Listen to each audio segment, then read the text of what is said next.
Hi, welcome back guys. This is your friend, the What If Guy, back with another fanfiction. This is the first part of What If Issei Became the Dragon God of Chaos. Now before starting, please give this video a like, and subscribe to the channel if you want more videos like this. Now let's get into the fanfic. In the great battle that took place with the great beast of the apocalypse, the leaders of all the factions united in order to seal the Trihexa in the dimension where it was previously sealed. But there was a problem. They had to be sealed next to the beast in order to keep the seal active. It's been a few months since the leaders left. The supernatural world is barely holding its own, as without them the factions are unstable. After all, peace had been achieved, at least for almost everyone, since Hyoto Issei, along with Ajuka Beelzebub, were in communication with the leaders who were sealed thanks to an invention of Azazel that allows them to communicate between dimensions. The leaders informed them that the battle was not going very well, as the beast was too powerful and they could barely survive. Issei was desperate. He couldn't do anything anymore, so he asked Ajuka if there wasn't a way he could help them, to which Ajuka said yes, but the price is too high. Issei didn't care about that because he wanted to help them. He couldn't let them die. Ajuka told him that he could send someone to where they were, but they had to stay in their places. Plus, it had to be someone extremely strong since he had to fight the beast and give power to the seal to keep it active. Also that he had to leave something in this dimension.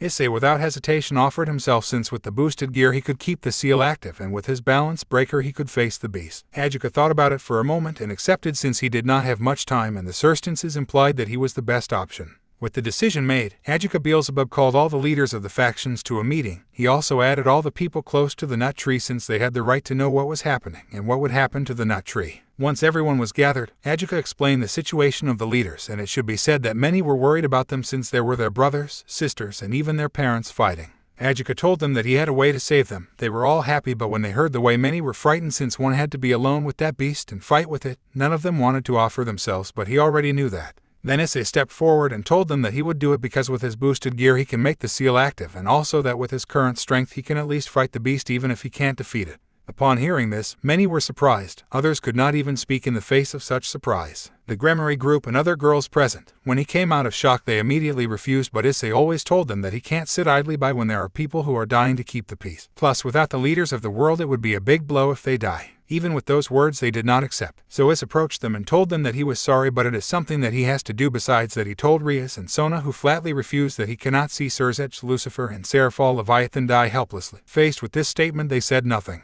After the meeting, Ajuka prepared to send Issei to the dimension of the Trihexa. Once ready, Issei prepared and left to help him, but before Ajuka gave him some magic circles and told him that he had to use it on a person only after that person would teleport here with his entire race. Issei, hearing this, nodded and turned to where certain women were crying. Issei sees them and tells them not to worry, that he will be okay and to wait for him since he will come back, said before disappearing. The girls, hearing this, cry even more for the loss of their beloved, but he leaves behind something that makes them remember him. Leave 8 pawn pieces. Once Issei is in the dimension, he gets serious and into action, as every avenue remembers the last time Azazel communicated with them. What she saw was Seraphal the Mau, Gabriel the Seraphim, and Penemu crying at the knowledge that they would die at any moment.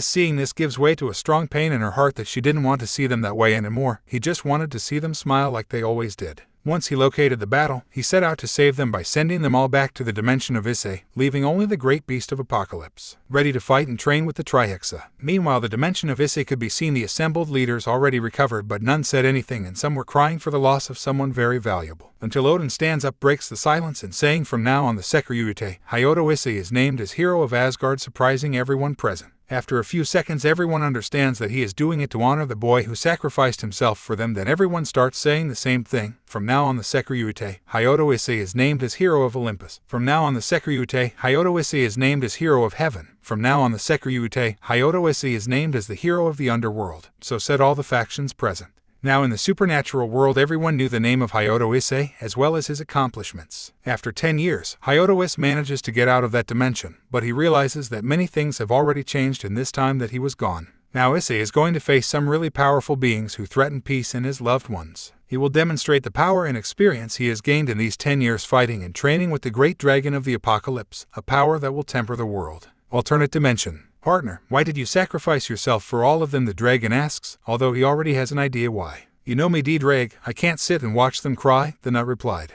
Well, although that's something that has always defined you, giving everything for your loved ones, even if it's your life, said the dragon calmly, since he knew what his companion was like. Aha, what can I say? You already know me, friend, commented the nut with some sadness in his words. I just hope that all of them can be happy. I hope so, because to be honest with you, I have no idea how long we can be here, the dragon commented, a little worried. You know something, D-Drag? I don't feel regrets for what I did. Rather, I feel happy that I was able to help in this problem, said the brunette in a happy and calm tone. You know better than anyone that you helped not only them but also many more, and that you have done more in almost 2 years that I have been with you than a lifetime with the other bearers, said the dragon, making the nut smile. D-Drag, friend, sorry for everything I've put you through, says the repentant Brown. What's the point of that apology, asks the dragon confused. Well, I just wanted you to know that if at some point I can't get out of this place and I die here, at least I'd like to tell you that you're my best friend, the brunette replied in a calm tone.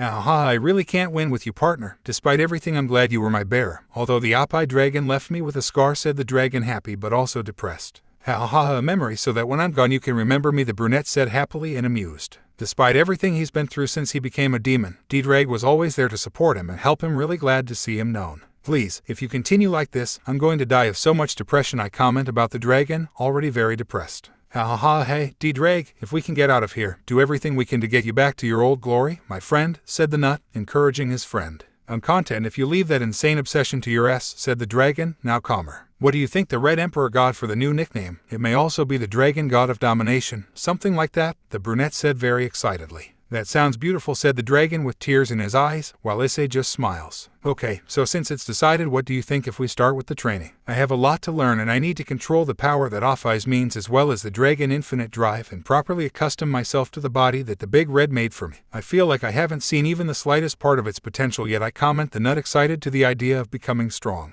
To be honest, I don't know if you can control 100% of Offeyes' power, not the big red's body. But at least you can reach a really acceptable level since you need a master to be able to control it properly, the dragon said seriously, but not to discourage the nut. Well, at least I won't be useless in the field, said the nut without losing his enthusiasm. Then I recommend that you start at once. Although we are not in a hurry, it is better to do something in this place so as not to die of boredom, commented the dragon. Okay, D-Drag, let's get serious, said the brunette with a big smile. Oh, you're going to train for the first time seriously and eagerly. Aha, I already want to see how this ends, said the dragon, very excited. The good thing is that in this place you won't feel hungry or sleepy, so let's go, partner. Let's show the world the true power of the strongest Securiute in history, the dragon shouted excitedly. Of course I do, my friend, the nut shouted excitedly. I promise I'll be back, thought the nut. Human World Hyoto residence. You can see all the leaders and their teams that were in the alternate dimension. They were all lying on the ground being treated by the DXD team and some other people of different races after seeing them come out. Some with SCS, some with normal wounds, and most with serious wounds, either broken bones or damaged organs. Besides, almost all of them were bathed in their own. Although some were also crying because the price of seeing their loved ones was very high, as the price was the hero for some, friend for others, and the person they loved most for others.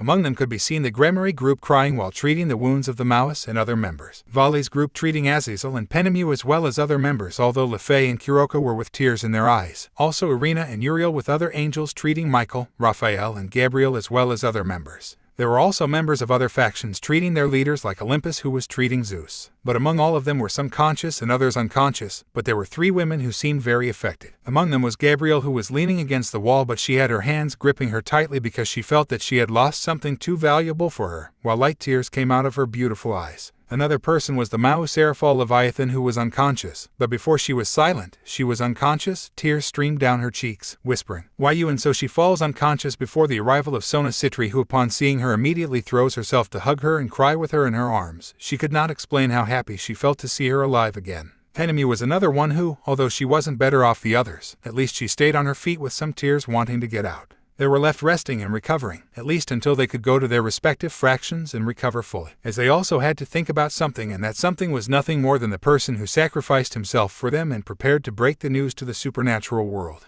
So after a few days that passed, the girls of the Gremory group were very depressed, even more so Ria, since the love of her life, who gave so much for her, was no longer by her side. The days continued to pass, those days and weeks, the weeks and months, the months and years. Some people still had hope of seeing the nut tree again, while others went on with their lives normally and forgetting about it. Sometimes they felt that they were missing something. In this way the years went by and 10 years had passed out of nowhere. In Fermundo Castillo's Citri, it's been 10 years since the Trihexa incident. You could see a certain girl in bed who seemed to be having a nightmare as her expression reflected pain as tears streamed down her cheeks. "Dream, go to your sister, she's waiting for you," the man said calmly as he wiped her tears and caressed her cheek. "What are you going to do?" I asked worriedly. "Don't worry, I'll be fine, I'll stay to protect you, so go calmly," he told me that as a magic circle appeared beneath me. "Nu, hold on, please come with me, I need you," I said while crying, because for the first time she felt her heart beating hard for someone who had protected her with his life and didn't want to let him go. He was shaking his head in denial. I was about to disappear, but I could hear the last thing he was saying to me.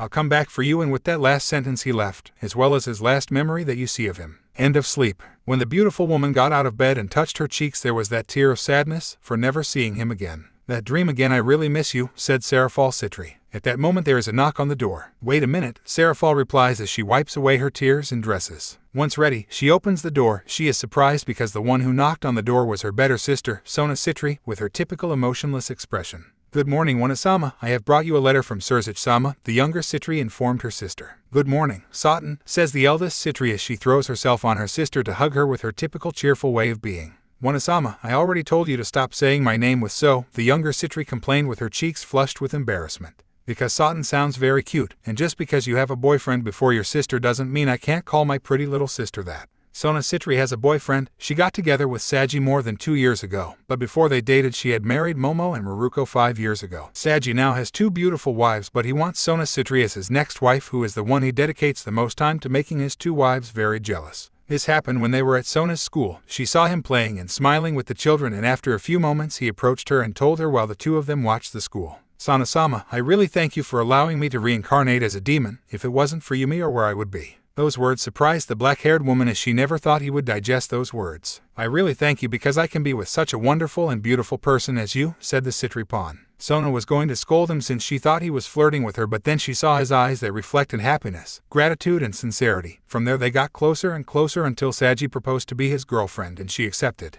Mu Wanasama now please, said the Citri, handing him the letter and running away from embarrassment. Come back, Sotin, shouted the elder Citri. Seraphal just smiles when she sees her sister like that. She enters the room again and closes the door. At that moment, while she sees the letter in her hands, tears fall down her cheeks, remembering that scene where he saved her. Flashback. I'm going to die. This will be the end of me, thought Mao Seraphal Leviathan as she wept on the ground on her knees without strength. Sorry, Sotin. I couldn't see your dream come true, thought the Mao as she lowered her head in anticipation of her death. But at the last moment of her death she only said in a whisper, please help. I don't want to die, she said, with the hope that her hero and prince who she waited so long for years to come for her would arrive. She was calling for help as in front of her came a gigantic fire that had been launched by the Trihexa to kill her. She only waited for her death by lowering her head and sawing her eyes, but it never came, opening her eyes very slowly as she was afraid of finding something in front of her that could kill her. But she got a great surprise when she opened them, because in front of her was the person she never expected, since it was none other than Sekiryute himself, Hyoto Issei. Seraphal was so shocked that she couldn't speak for a few moments because he was protecting her with his body, receiving the fire head-on. Once he stopped, the fire turned around and carried Seraphal like a princess to get away from the Trihexa while protecting her with his life from the multiple attacks that the Trihexa sent at her. When Seraphal saw this, she couldn't say or do anything because the one who was carrying her in his arms is a man who is protecting her with his own life so that nothing happens to her. At that moment when he carried her in his arms, she felt calm. She didn't know how to express it, but for the first time in her whole life she felt protected and protected by someone. Those feelings that invaded her, she didn't know what to do when she felt happy, calm, protected, and most of all warmth. For the first time in her long life she felt her heart warm. She felt that no matter where or who she was facing, she would feel protected as long as he was by her side. What is this that I feel? This warmth, this tranquility? Is this what humans call love? The Mao wondered as she gradually lost awareness of how tired her body is. When she regains consciousness after a few minutes, she is surprised because he was there, still protecting her, so that nothing would happen to her. Dragonshin, what are you doing here? You shouldn't be here, she said when she was able to regain some strength. Well, what can I tell you, Seraphal-sama? I've come to help you, replied the nut with a sincere smile that made the Mao blush slightly. And if you ask how Ejuka-sama got here, after his departure I will investigate how to help them by inventing a magic circle of exchange, said the nut man, taking out the paper with the magic circle. Wait a minute, digits exchange? The Mao asked, to which the brunette only nodded his head. If that's the case, a person has to stay, and if I leave, that means with a face of surprise and astonishment, he sees the brunette who is smiling at him. That's right, Seraphal-sama, I'll stay so you can go back home. You've already fought a lot and you deserve a break. There are people who need you, not to mention the natural world. Besides that, Sona misses you. She's not the same if her great and wonderful Wanasama isn't by her side, said the brunette slowly and calmly. At that moment tears ran down her cheeks because of those words, because it was not a secret that she missed her sister very much, but she knew that she could not see her anymore. Until now that they are telling her that she can see her dear sister again, listen to her, talk to her, hug her, tell her how much she loves her and how important she is to her. But at the last moment he realized something. But you will be left alone with that beast. No, I cannot allow it. As Mao, it is my duty to fight until the last moment to protect everyone, said the Mao in a firm and authoritative tone. Hearing that, the brunette is a little surprised. He already thought that she could react like that. He placed his hand on the head of the Mao and gives her a small caress while looking her in the eyes and saying, You've already fought a lot, Serafil-sama. It's time for you to rest. Besides, as I told you, there are people who need you, said the brunette, trying to convince the Mau, but she refused. You know something, Serafil-sama? I heard from Sona that because of the way you are, she is embarrassing. Although she also told me that this is a part of you, I would not change it for anything in the world. Besides, Serafil-sama, I don't want to get into her private life, but I also know that you have never gotten a boyfriend because of your cheerful and pampered way. And the ones who approach you are the men who only see you as a trophy or an achievement for having the Mau as a bride, said the brunette calmly. Serafil is so surprised by how well informed she is, but she also blushes a lot to know what she is like and what has happened to her. Issei just looks at her and smiles as she thinks about how cute she looks that way. You know what I think? I think you are a wonderful woman with your way of being so active, cheerful, and pampered. I think that any man would love to have a woman like that so he can pamper her as much as he wants while observing how beautiful you are when he sees those beautiful violet eyes, said the brunette Lamau while caressing her cheek affectionately. Serafil didn't know why, but she had blushed at those words. Even though they always called her compliments, they simply ignored them, and she knew that they came with other intentions. But she didn't know why hearing those words from him made her heart go crazy. Maybe it's because in that look there is only sincerity, since she has always seen her as a trophy and not as a woman. But when she sees him, that look that reflects that he really sees her as a woman. Serafil-sama, it's time for me to go back home to rest. You've deserved it. And please, even if it's just once, allow this man to protect you since you've sacrificed so much in your life, the brunette said as he gave her a smile that made the Mau blush. Serafil's heart was beating so fast that it wanted to get out of his, and those words were never expected by him.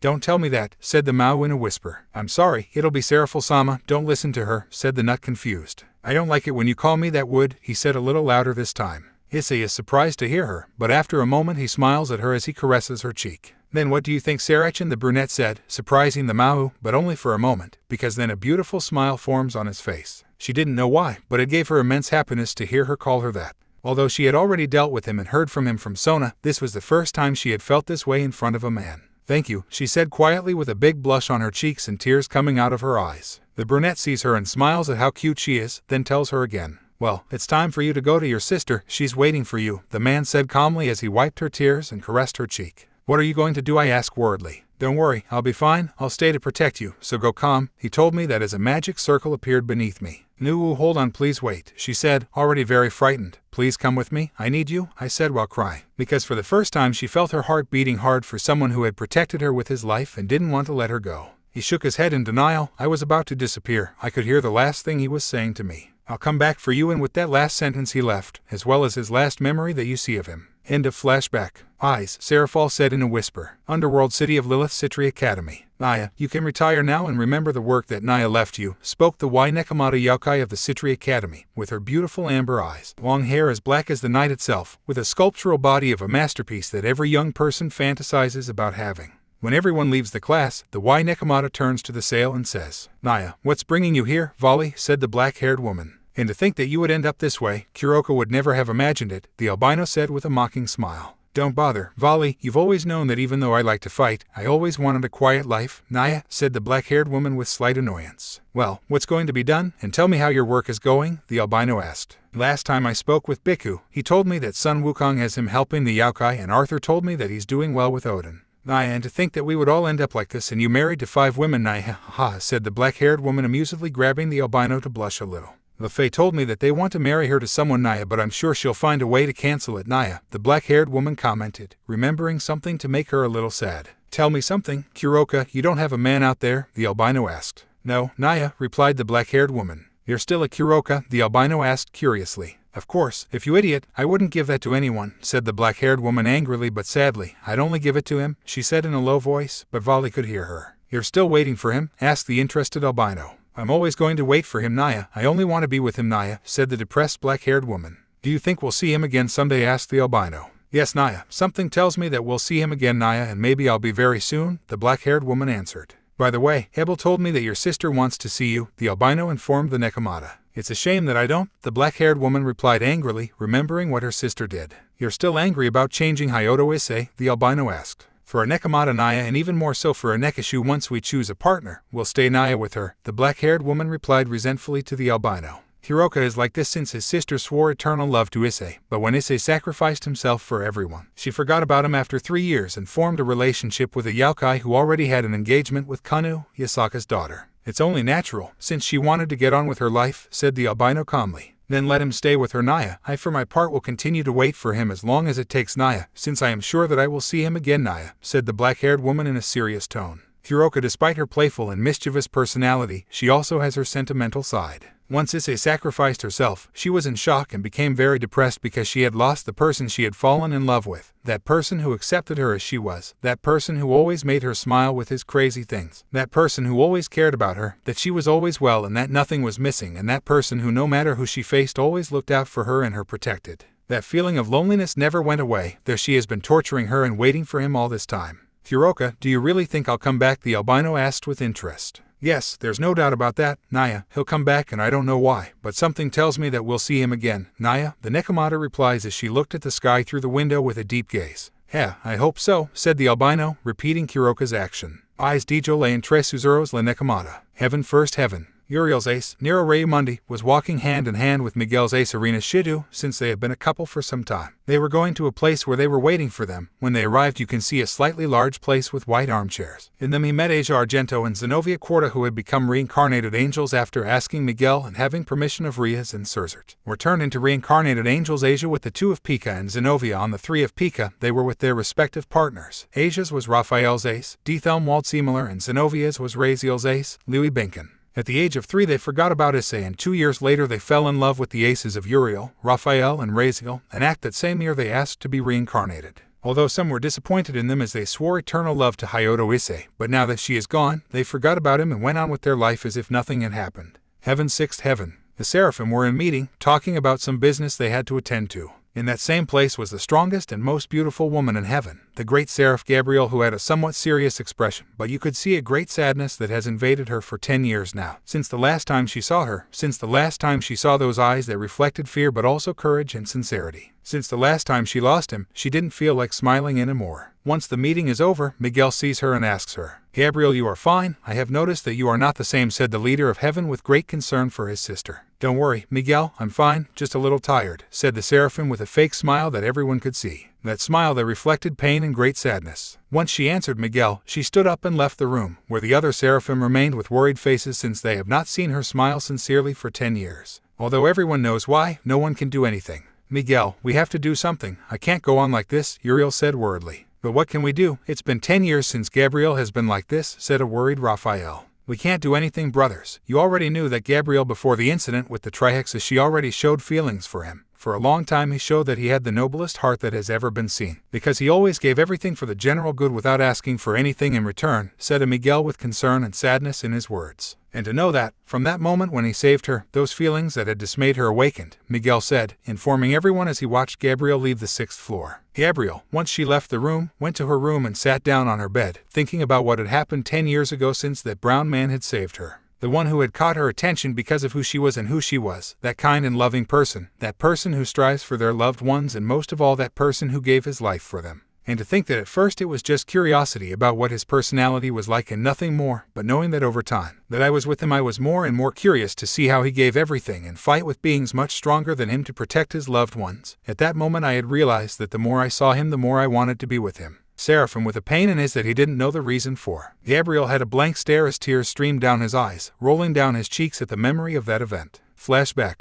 She didn't know how long it had been since she was in this dimension, as she was only fighting with all her might with the great beast of the apocalypse, alongside her brothers. Next to her, a few meters away, Miguel, who was breathing very heavily, as he has been fighting for a long time. Brother, you are well? Asked the great seraphim. Yes, I'm just a little tired, Miguel replied with difficulty. After confirming, Gabriel and Miguel are sent into battle again, but what they didn't expect was that they were separated by a gust of air, causing Miguel to shoot out and crash into the ground. The Trihexa, seeing this, begins to attack Gabriel, who is at the same time distracted, and lands a blow that leaves her on the ground, almost unconscious from the strong blow. Gabriel tries to stand up but can't. The Trihexa sends him a flare when he sees her that way. Seeing the flame heading towards her, a thought crossed her head. I'm going to die, thought the seraphim. No, Gabriel, Miguel shouted when he saw that his sister was going to die, an act that Gabriel only closes his eyes and says in a whisper. Father, I will be with you very soon, said the seraphim, as tears streamed down her cheeks. The flare reaches Gabriel, causing Miguel to be horrified. "No, Gabriel, the leader of heaven, cried out, weeping at the sight of his sister's death. Inside the blaze you could see an intact Gabriel without a scratch. Why are you crying? A voice said to Gabriel. You don't know that you look prettier with a smile on your face than tears on your face, said the voice as she felt how she wiped away the tears that ran down her face. That hand because it feels so quality, because I feel so calm when it touches me. Who is this person who makes me calm down? Gabriel slowly opens her eyes to see that person who protected her from the blaze by covering her with his wings. Sekirute, she said to you, surprised. Tell me, why are you crying? The brunette asked as he continued to caress her cheek with a smile. Gabriel didn't know what to say. He was speechless because that feeling he felt when he caressed her so delicately made her feel happy. You don't know that you look prettier with a smile on your face than tears on your face? The brunette repeated the question again with a smile. Gabriel didn't know why, but those words made her cheeks flush. When the flames are extinguished, Michael can see that Gabriel was alive. He is instantly filled with immense happiness. Trihexa throws a flame again. Issei, seeing this, takes Gabriel into her arms and dodges him. Gabriel didn't know what to do, and now that he was carrying her in his arms, she turns redder, but she doesn't know why since she knew him and had talked to him before. But this was the first time she felt that feeling that he would give his life to protect her. While Gabriel continued to think of him because Issei had dedicated himself to dodging the attacks of the Trihexa. Gabriel didn't know anything until a fire hit Issei from behind, causing him to start bleeding on the part of the impact, and on the head, he came back to reality. Let me go. If you go on like this, you're going to die, said the seraphim worriedly. No, was all the nut answered. Let go of me. You don't understand that you're going to die if you go on like this, said the seraphim with tears, as she thought he was going to die. No, but the nut kept saying the same answer. Reason, if you go on, you're going to die, said the seraphim in desperation, looking for an answer. I won't. I'm not going to die. I still have to protect you. It would be heaven without the most beautiful and strong woman of all. The brunette replied with a smile as he looked into her eyes, because although he was wearing the armor, he didn't have his helmet on. Gabriel was in shock as he didn't know why those words affected her so much, despite the fact that countless times she has been called that. For her it was nothing, but then she thought that why when he says it I want to keep listening to him, why do I want to look good to him? Miguel, watching from afar, saw how Issei sacrificed himself to save his sister and bring her to him. Once she reached Michael's side, Issei slowly lowered Gabriel to her brother's side. Miguel-sama, I'm going to send you back to our dimension, said the nut, surprising the two seraphim. There's no way to do it. Besides, we can't get out. If we get out of here, the Trihexa will be free, said the leader of heaven, very worried and confused. Don't worry, I'll stay so that the seal is maintained thanks to my boost gear, and thanks to Akuja-sama I managed to find a way of exchange. In exchange for staying and keeping the seal you can leave, said the nut in a calm but at the same time serious way. Gabriel, hearing this, is horrified by such words spoken by the nut tree, as he will be left alone with that fearsome beast. EP, but you'll be alone with that beast. I can't let that happen, said the seraphim, frightened and upset, as she held tightly to the nut's arm. Miguel and Issei were surprised by what the seraphim said, but even more so Miguel, since he had never seen her act that way. Issei, on the other hand, seeing that, only smiles as he caresses her cheek, an act that Gabriel looks back into his eyes. Don't worry, I'll be fine. Someday I'll come back, the brunette told him as he activated the magic circle that appears under all the angels and begins to disappear one by one. Gabriel, seeing this, clings more to the nut tree, not wanting to move away from it. Issei sees Gabriel and hugs her as he holds her up to her ear and says, Don't worry, I'm not going to die yet, because there's something I want to do, and one of those is to see you smile, said the brunette to the seraph, who was still clinging to him tighter while tears ran down her cheeks. You've already fought hard for us, now it's my turn to fight for you, so please let me protect you, the brunette said to the seraph as he disappeared, almost all of it into the magic circle. No, please, no, don't stop. I'll stay with you too, said the seraphim, afraid of losing him, although she didn't know why she felt that way, but a part of her wanted to be with him and not leave him. Issei, seeing her like this, hugs her tightly, making the seraph surprised, but for some reason she didn't want to get away from him. Issei sees Michael and tells him, Please take care of her, he said to the leader of heaven in a serious and pleading tone. Leave it to me, and thank you for all you are doing for us and for saving my sister from death, said the leader of heaven with a tone of embarrassment but also of respect and admiration. And with those last words, Miguel disappears from that dimension, and before Gabriel also disappears, he gives her on the cheek, surprising her or telling her, A memory so that you don't forget me and so that I am well and calm, because one day I will return, said the nut with a smile on his face. Gabriel simply touches the cheek on which she was at as her heart races, and remembers the last words before disappearing. End of flashback. I can see Gabriel lying on her bed almost asleep as she whispered, I'll wait for you, Issei, and so she falls asleep thinking of him. Alternate dimension 8 years ago. Hey larva, what are you doing? A very somber voice asked. Oh, so you're already awake? He's training a little, the nut replied to the dragon of the end in his human form. Why train if you can't get out of this place? You're trapped, said the Trihexa. Maybe it's true, but I'm not going to stay here forever. Besides, there are people waiting for me to come back and I need to be strong to be able to protect them, said the nut as he continued training.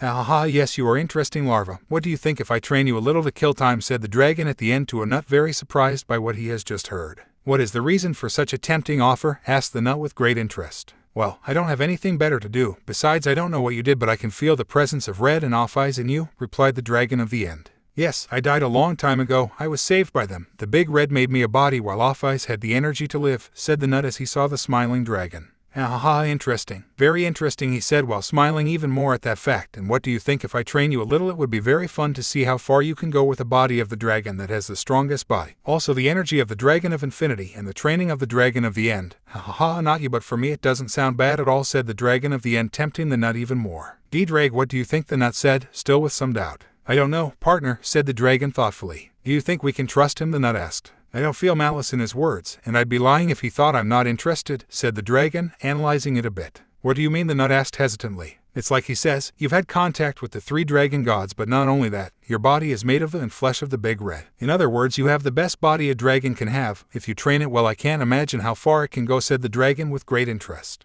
I understand your point. I also have an almost infinite energy of Issei, the infinity dragon. If I train it properly, mine to control it in its entirety, I will be on another level, and I will be able to use my magic reserves properly. Have already been greatly increased by the power of Issei, said the nut, analyzing the situation. That's right, partner. If you train it well, you will reach a new level, but you will never be able to master it completely due to your lack of experience and information. But if someone trains you that has those 2 characteristics, you can master it completely, said the dragon, more and more excited. And there is no more suitable person than that same dragon who is on the same level as the 2 of them, commented the nut. We don't lose anything by trying. Plus, I'm getting excited to think about how far you can go. I think this is a unique opportunity, partner, said the dragon, advising the nut. Issei looks back at the Trihexa standing in front of him, waiting for the answer. I see you're done talking to Drag, so you decided? The dragon at the end asked. It's all right, Trihexa, I accept. So from now on I'm in your care, said the nut, calmly but also seriously. Haha, good decision, larva. Although I don't know if you will be able to die, although you have a high possibility since you have a quite resistant body and an almost infinite energy. Haha, this will get good. Let's go, larva. Let's start to see how far you can go.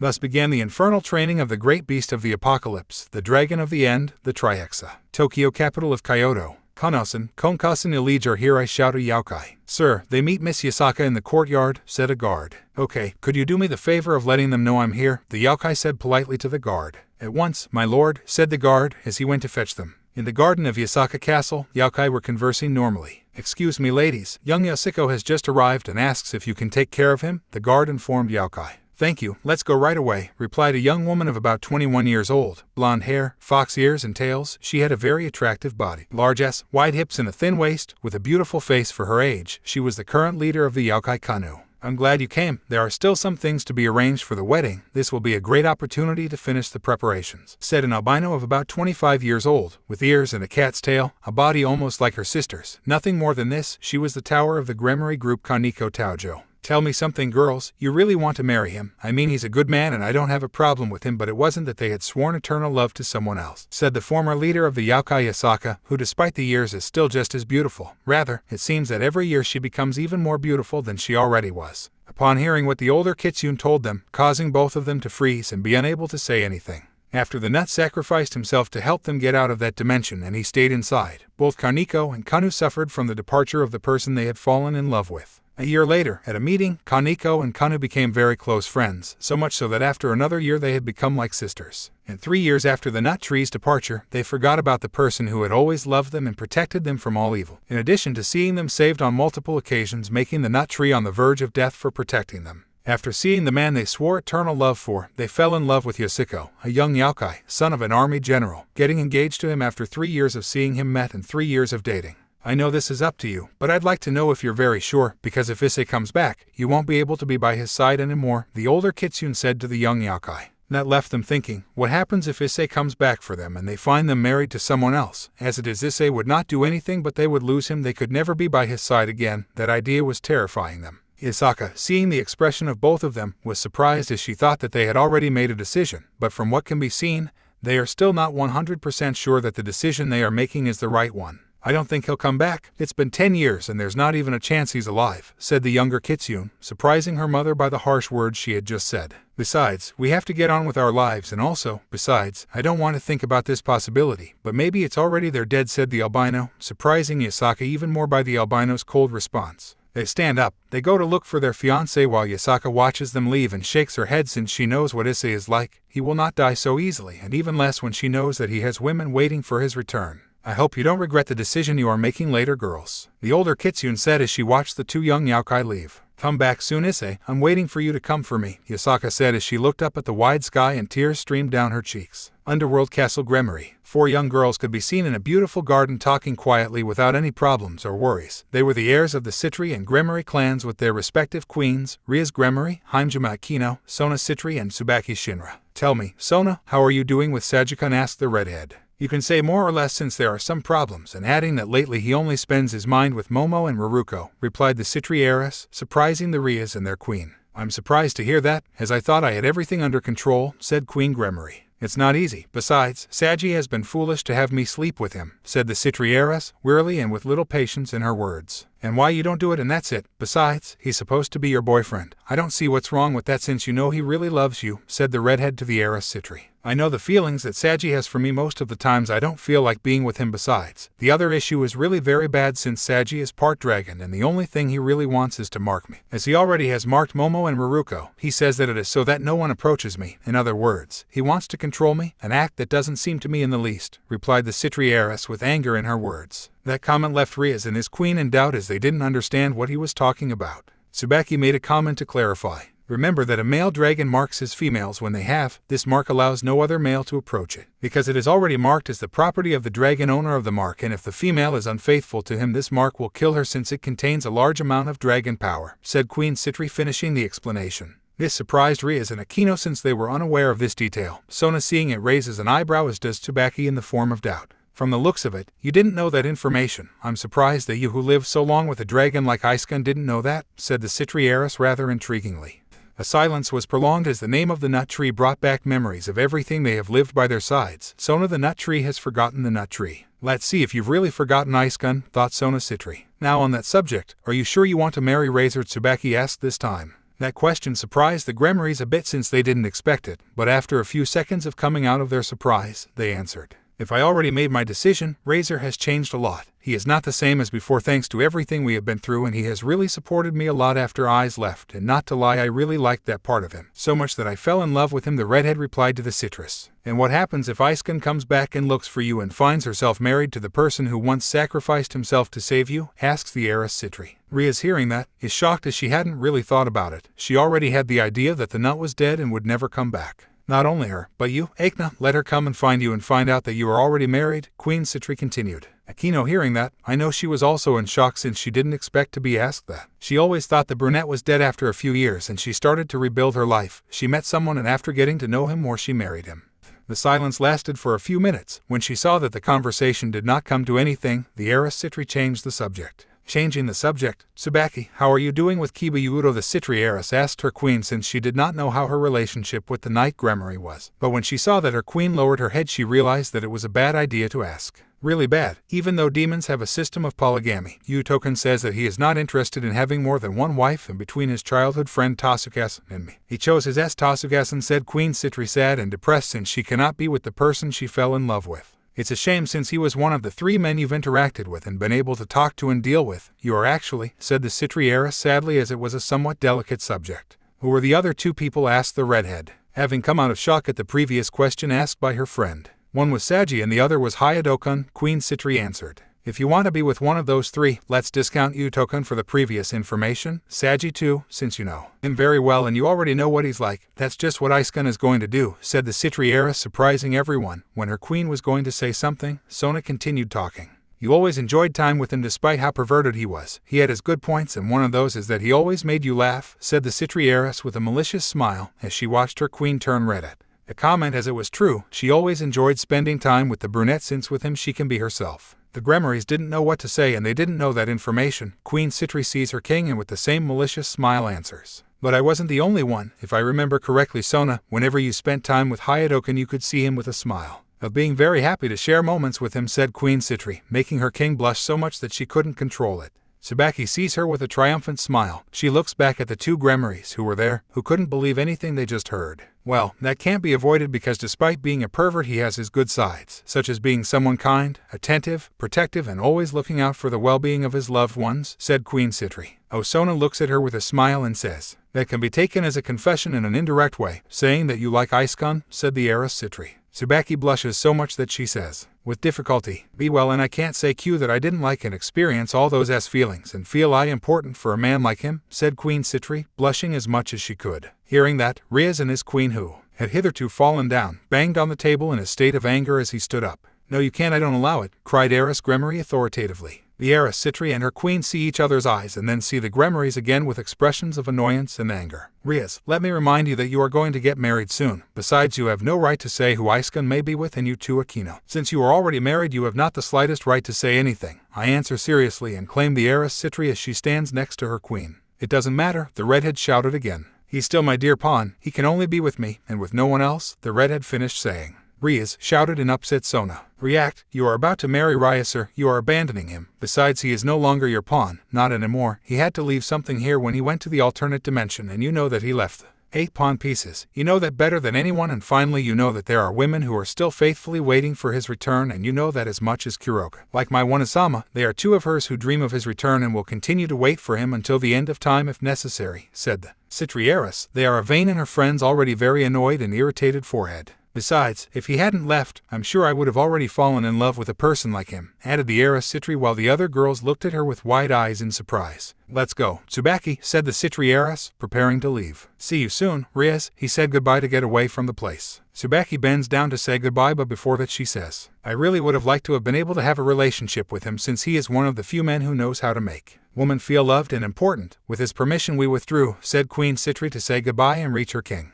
Riaz and Aquino froze over everything that just happened and everything Sona said. She was absolutely right and couldn't deny any of that truth. "And if he comes back and we really don't wait long enough," said the redhead, making her friend think when she heard it. "If he comes back and finds me married, will I be able to face the man who swears eternal love to him, knowing that I am no longer his and no longer being able to be by his side?" thought the black-haired woman, terrified by the last thing she mentioned. "Alternate dimension. Wow, who would have thought you'd reached a really high level, larva," said the dragon at the end to a certain nut lying on the ground shirtless and with his trousers torn. "That is thank you to you," replied the nut with difficulty, for he was short of breath. "Mate, it's really incredible the power you have, even I can feel it running through my whole body," said the red dragon excitedly. "And even though you have the transformation sealed, although you can activate it whenever you want, just seal it because of the aura. It's very powerful," added the dragon at the end to D-Drag's comment. "I want to see Albion's face when he washes the ground with him," the red dragon commented. "Well, with that you're ready to go. If you finish mastering the transformation, you would have a power that could put us 3 dragon gods in trouble. With this power I will be able to protect my loved ones. Wait for me, very soon I will return to you," said the nut with a look of determination.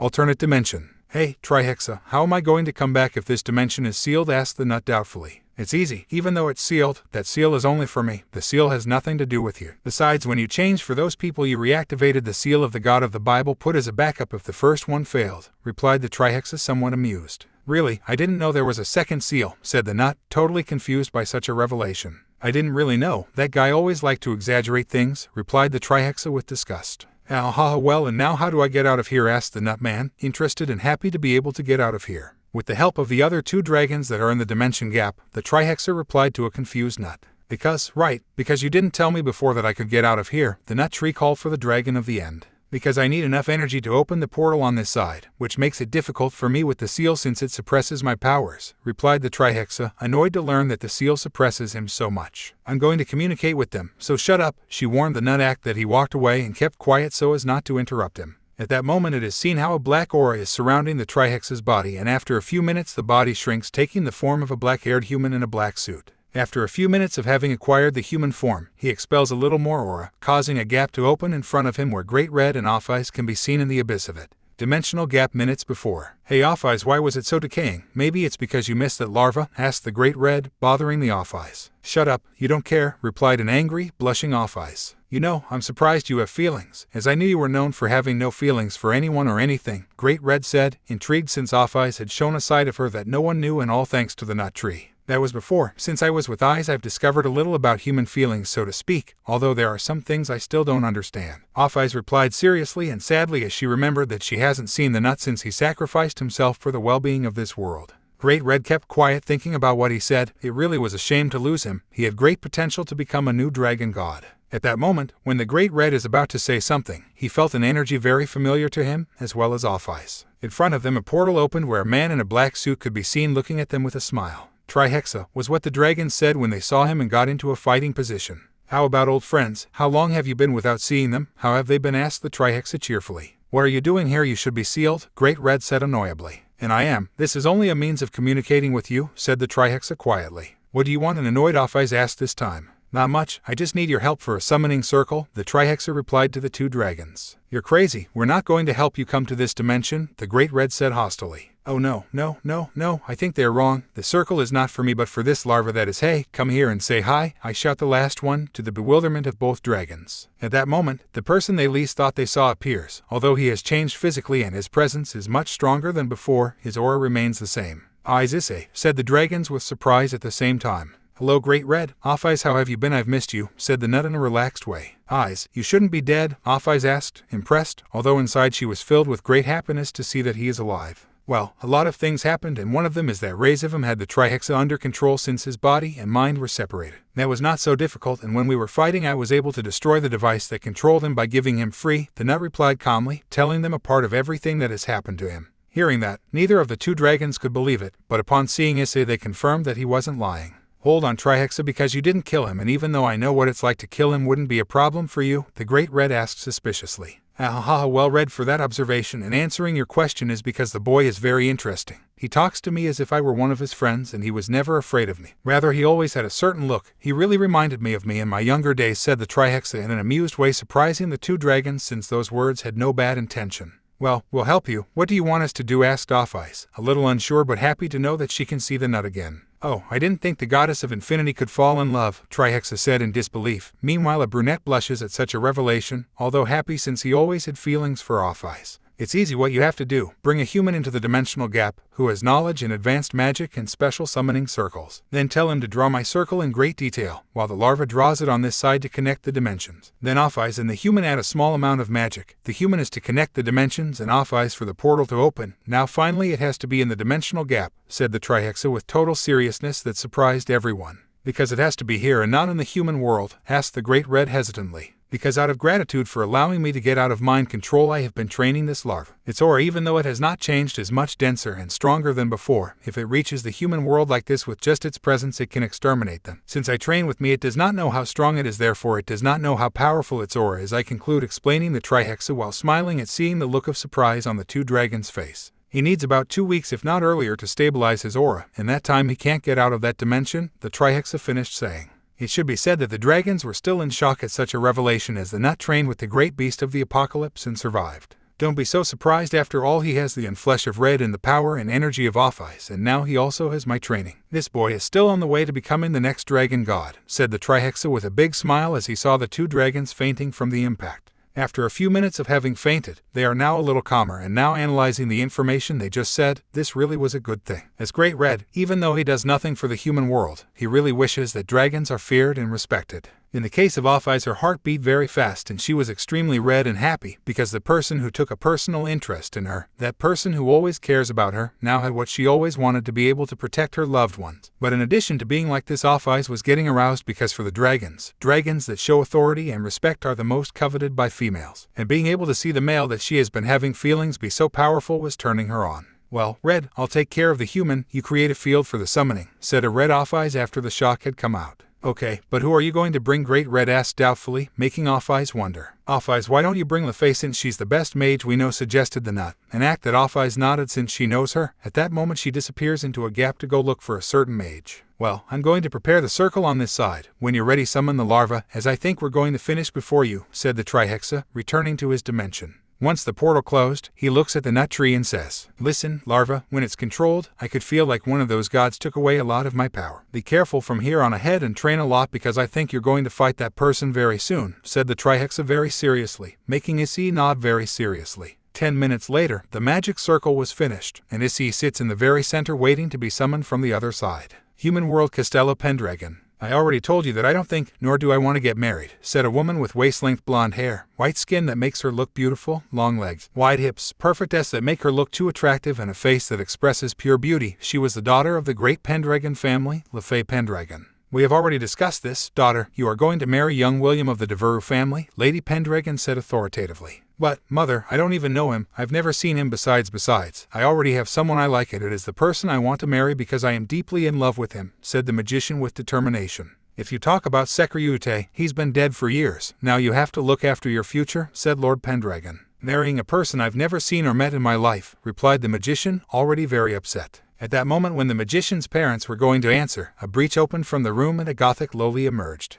Afasama, what are you doing here? Asked the magician, very surprised as she approached the goddess. The parents that the magician were very pale before such a presence, so they just remained silent while they watched and listened to the conversation. Lefay, we need your help, Afai said without any emotion as he surprised the mage. We've found a way to bring eyes back to this dimension, Afai said naturally, but inside he was really very happy to see the nut. Lefay, upon hearing that great news, could not react, and out of nowhere tears began to run down her cheeks from the happiness she felt at that moment. As the tears came out without stopping to know that she can see again the person she admires and respects so much, that person she has not been able to see for 10 long years. That person who didn't have the courage to confess his love to him for fear of rejection and who all this time has been regretting not having told him anything. But now he has the opportunity to see him, to hug him, to be able to be with him by his side, to be with the person he loves, and with that last thought he comes out of the shock he was in. She wipes away her tears and says to Afais, Afasama, please tell me how I can help you to the impossible if necessary, said the mage with a great deal of finishing.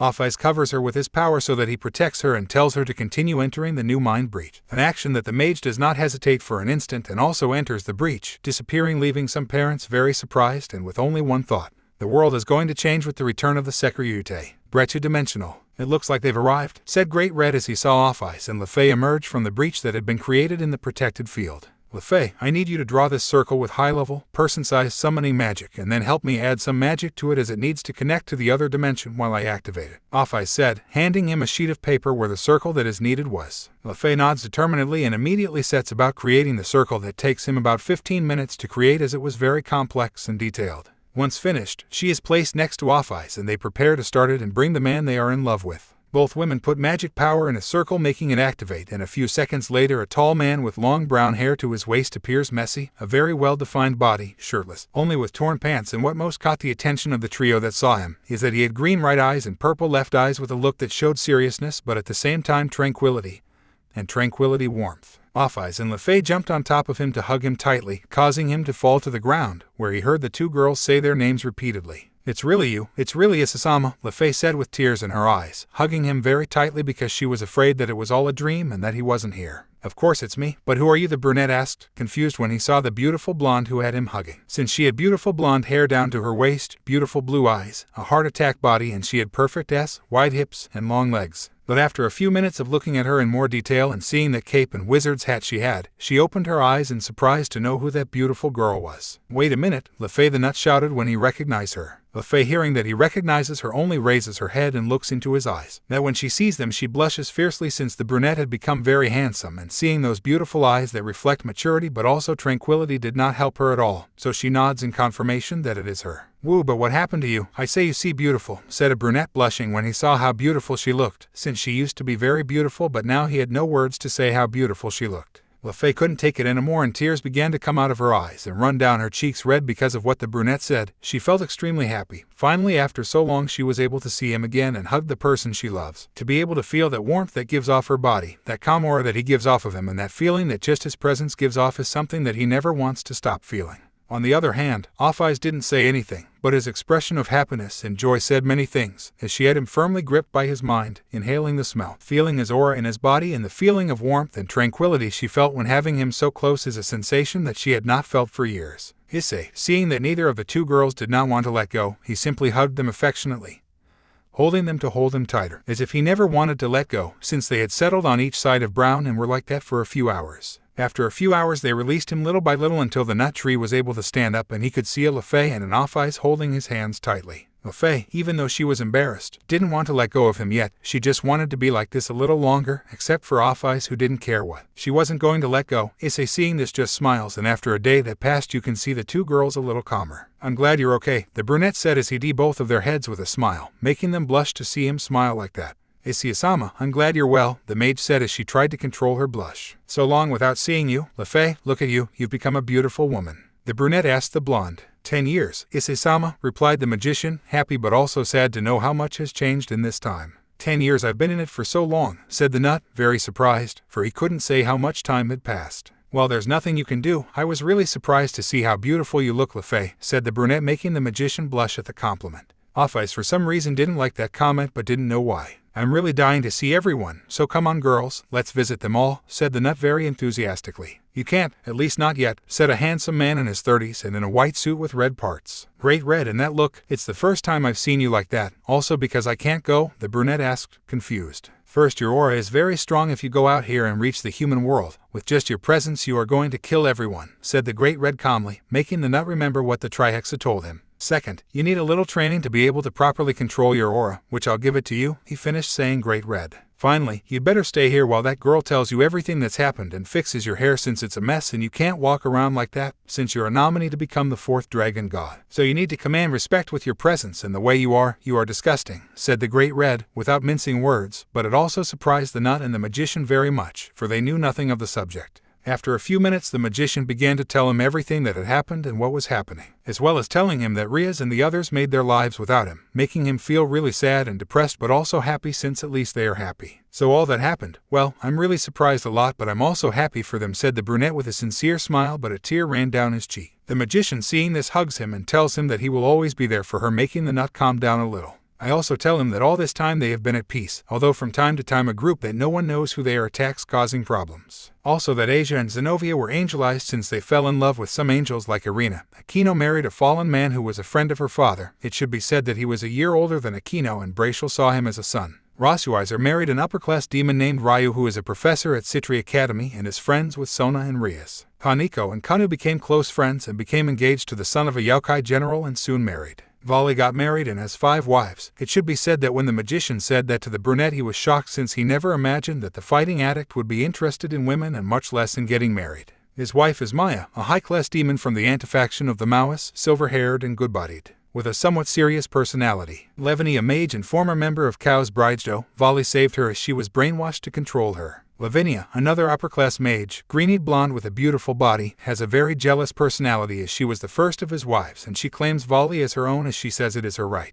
Riken is another high-class demon from House Belfigure, black hair, brown eyes, and a unique beauty. Avilia is a yokai who is Yasaka's personal lady and close friend, light blue eyes, blonde and a voluptuous body. Arthur is the bodyguard of the Norse god Odin along with Biku. Ravel was forcibly engaged by her family since she does not want to marry. She also told him that she and Ravel are very close friends. In fact, it can even be said that they are sisters. Kiba is dating her friend from the Holy Swords Project Tasuka and left Tsubaki alone, leaving her very hurt and depressed. Gaspar has a very firm relationship with Valeria and saying that he wants to follow in the footsteps of his senpai and create a harem. Sona got together with Sanji even though they are only in a dating relationship, and Sanji is married to Momo and Raruko. Then she told him that there are girls who were waiting for his return and were not with anyone, as in the case of Kuroka, Serafal and Yasaka, an act that surprised the brunette very much, mainly Serafal, who had no idea why she was in love with him, until Deidre told him that surely it is because of everything he told him when he took his life. She surely fell in love, and after thinking about it for a few moments she proved him right.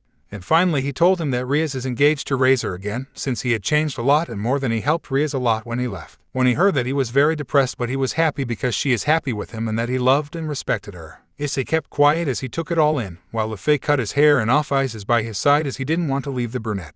You know, I'm getting married in a few weeks, the magician commented, snatching the brunette out of her thoughts with a sad tone. Do you love him? The nut asked, quite interested. Not at all, I don't even know him. It was my parents' idea, and since my brother is with Odin he doesn't know anything about it, replied the magician, as she lowered her head and treacherous tears ran down her cheeks. You know, I consider myself pretty good at breaking engagements, said the nut to the magician, who was surprised at such an answer. You'd really do that for me? The magician asked the brunette with tears welling up in her beautiful eyes. Issei looks into her eyes as he gives her a light, gentle caress on her cheeks as he calmly tells her mind. Of course, I would do that for you and much more. You have always been by my side in good and bad times, helping me in every way possible. Besides, well, I don't want to let and take away something as precious as you are to me, he said the latter as he blushed with great embarrassment at the statement he had just made. The mage didn't believe what she had just heard. Issei considered her precious to him, and it was so much that he didn't want to lose it for anything. But Issei-sama does, if you interfere that will follow it means you'll be engaged to me, said the magician nervously. Boo, well, if you don't it bothers you to have someone with you. Like me, like a betrothed, said the nut, looking away from his embarrassment.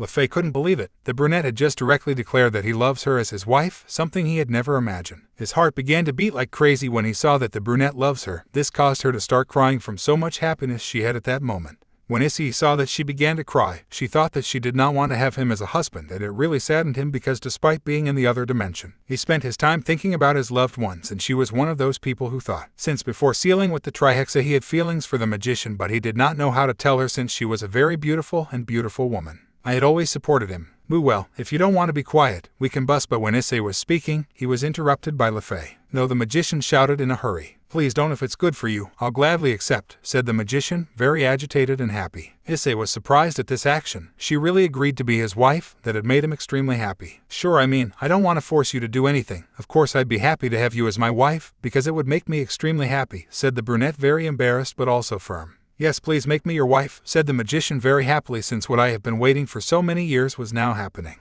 And I was always in love with you, Issei-sama. But for fear of rejection I kept quiet, and when you left I felt very alone, and I regretted so many times for not being able to tell you anything, but now that I want to tell you that I like you, so please allow me to be by your side, said the magician, very embarrassed but with a determined look. Issei was shocked at such a revelation. He didn't expect that she would have such strong feelings for him after 10 traits years. Mate, what the magician says is true. I can see the sincerity and love in her words, commented the D-Drag in the nut's mind. Issei was even more surprised by his friend's confirmation. Then he got closer to her, caressed her cheek, making her blush, and look into his eyes, those eyes that make her blush even more since in them they reflected love and affection. Lefei, I want to tell you that I like you too. I've been in love with you for more than 10 years, but I had never realized it. And when I was locked in the dimension, that's when I realized, but it was too late to tell you what I felt. But now that I'm here, I want to ask you to become my girlfriend and fiancé. But I also want to tell you if you could share me, since I also have feelings for other people who are waiting for me, I asked the brunette with fear, since he thinks he is going to say no, and really that idea terrified him. He did not want to lose it. Yes, replied the magician. Yes, I don't mind sharing you as long as you have me in your heart and love me the same as the others. The only thing I ask is that you allow me to always be by your side, said a very happy Lefei, since the person who had fallen in love is returning her love. Besides, sharing it did not bother her, since she knew who were the others who had feelings for the nut. Then in a moment the brunette begins to cut distance, an action that the magician copies by gradually approaching the nut's lips, and then lip contact occurred and they were both lost in the moment. When Issei feels Lefei's lips, he is invaded by a feeling of love that fills him completely, erasing absolutely everything in his mind, only that moment he is living. In an instant, to deepen the Issei delicately takes her by the waist, bringing her closer to him. On the other hand, Lefei felt that no moment in her life can surpass the one she is living. Few things in life are as beautiful as the pleasure of being the person you love. When she felt the brunette grab her by the waist, bringing her closer, she passed his fathoms around her neck to deepen the as well. It lasted for several minutes. Lefei felt her heart leave her from how fast it beat, but she didn't care. The only thing that mattered to her was to continue, until they both separated, leaving a thin thread of saliva. Thank you for being here, said the brunette as she shook her head. Thank you for allowing me to be by her side, said the magician with a very flushed face but with an expression of joy and happiness. After they continued the conversation, it should be said that Lefei was with an expression of happiness that she had not had in years. At that moment Great Red arrived and went to check the area to see if it was safe and they could train here. The brunette already had his hair groomed and cut, although he was all over the place, he had it long. Well, Larva, let's train. In a week or two you may already control your aura and there is no danger that you fence off the human world, Great Red commented seriously. Lefei, come to your house, tell your parents I'm going to talk to them very soon, he said to the blonde. Take Off-Eyes with you too, and I want you to wait for me. I'll come for you very soon, said the nut calmly. It's okay, Issei-sama, let's go, Off-Sama, said the mage, but Off-Eyes didn't want to sit Issei, who had him holding his arm tightly. Off-Eyes, go to Lefei. Very soon I will be with you, and I promise you that I will never leave you alone again. I will always be there with you, said the brunette, while in the forehead of the Gothic lowly, to which he blushes for then goes with the magician to the Pendragon nut. Well, Great Red, let's get started, said the brunette enthusiastically, that after returning it wasn't all bad news, there was also good news, as in the case of love for Lefei, and also to see if what Off-Eyes feels for him is love, since he does feel affection for her. This will be amusing, said the dragon, seeing the nut tree in high spirits. Underworld Phoenix Castle. 3 days after Issei's return. Mother, father, I'm going out, said the fourth daughter of the Phoenix clan, who over the years has become one of the most coveted young women in the underworld and is only 25. Blonde hair with 2 ponytails of large curls almost to the waist, dark blue eyes, large and firm white hips, long legs and white skin that make her look beautiful. All right, daughter, but don't delay too many days, for we must continue the preparations for the wedding, said Lady Phoenix. Mother, I really have to marry him. You know who I'm in love with, said the blonde, depressed and sad since her family is forcing her to marry the young man of the Barbados clan. Of course, daughter, we have to make the clan prosper, and union with them would benefit us all greatly, said the Lord Phoenix, happy at the engagement. But, parents, you know that I already have a fiancé and he is the one I want to marry, the blonde commented with frustration and sadness. If you mean the Securite, forget it, that boy must be dead by now, and if he is still alive he will be sealed forever, said Lord Phoenix, earnestly and harshly. When Ravel hears those words, he feels a great pain in his heart because for 10 years she has been in pain for having lost the person she admired and also the person she loved. And she loves because even after 10 years she is still deeply in love with him. There is not a day that she does not think of him and a night that she does not think of him. And she has never given up hope of seeing him again and being by his side again, but with the forced marriage she is going to lose her freedom and with it the right and hope to be by his side. With your permission, father, mother, I'm retiring, said the blonde phoenix to leave, since arguing about the subject would go nowhere and would only make her feel more pain. Where are you going, daughter? Asked Lord Phoenix. To Gremory Castle SR, and from there to the Human World at Ku Academy, the blonde confirmed to leave. Human World Ku Academy Occult Club Building. 5 days after Issei's arrival, Irina, Asia, and Zenobia can be seen sitting in one armchair, Kaneko, Akino and Ravel in another armchair and Rasuizer in a single armchair, while Ria's at the desk where he always sits. Although they no longer go to school, the school is under their care as well as the entire city, which is still a 3-part area. Thank you all for coming. I know you must be very busy, plus Ravel and Kaneko who are going to get married very soon, Rias commented to the Gremory group.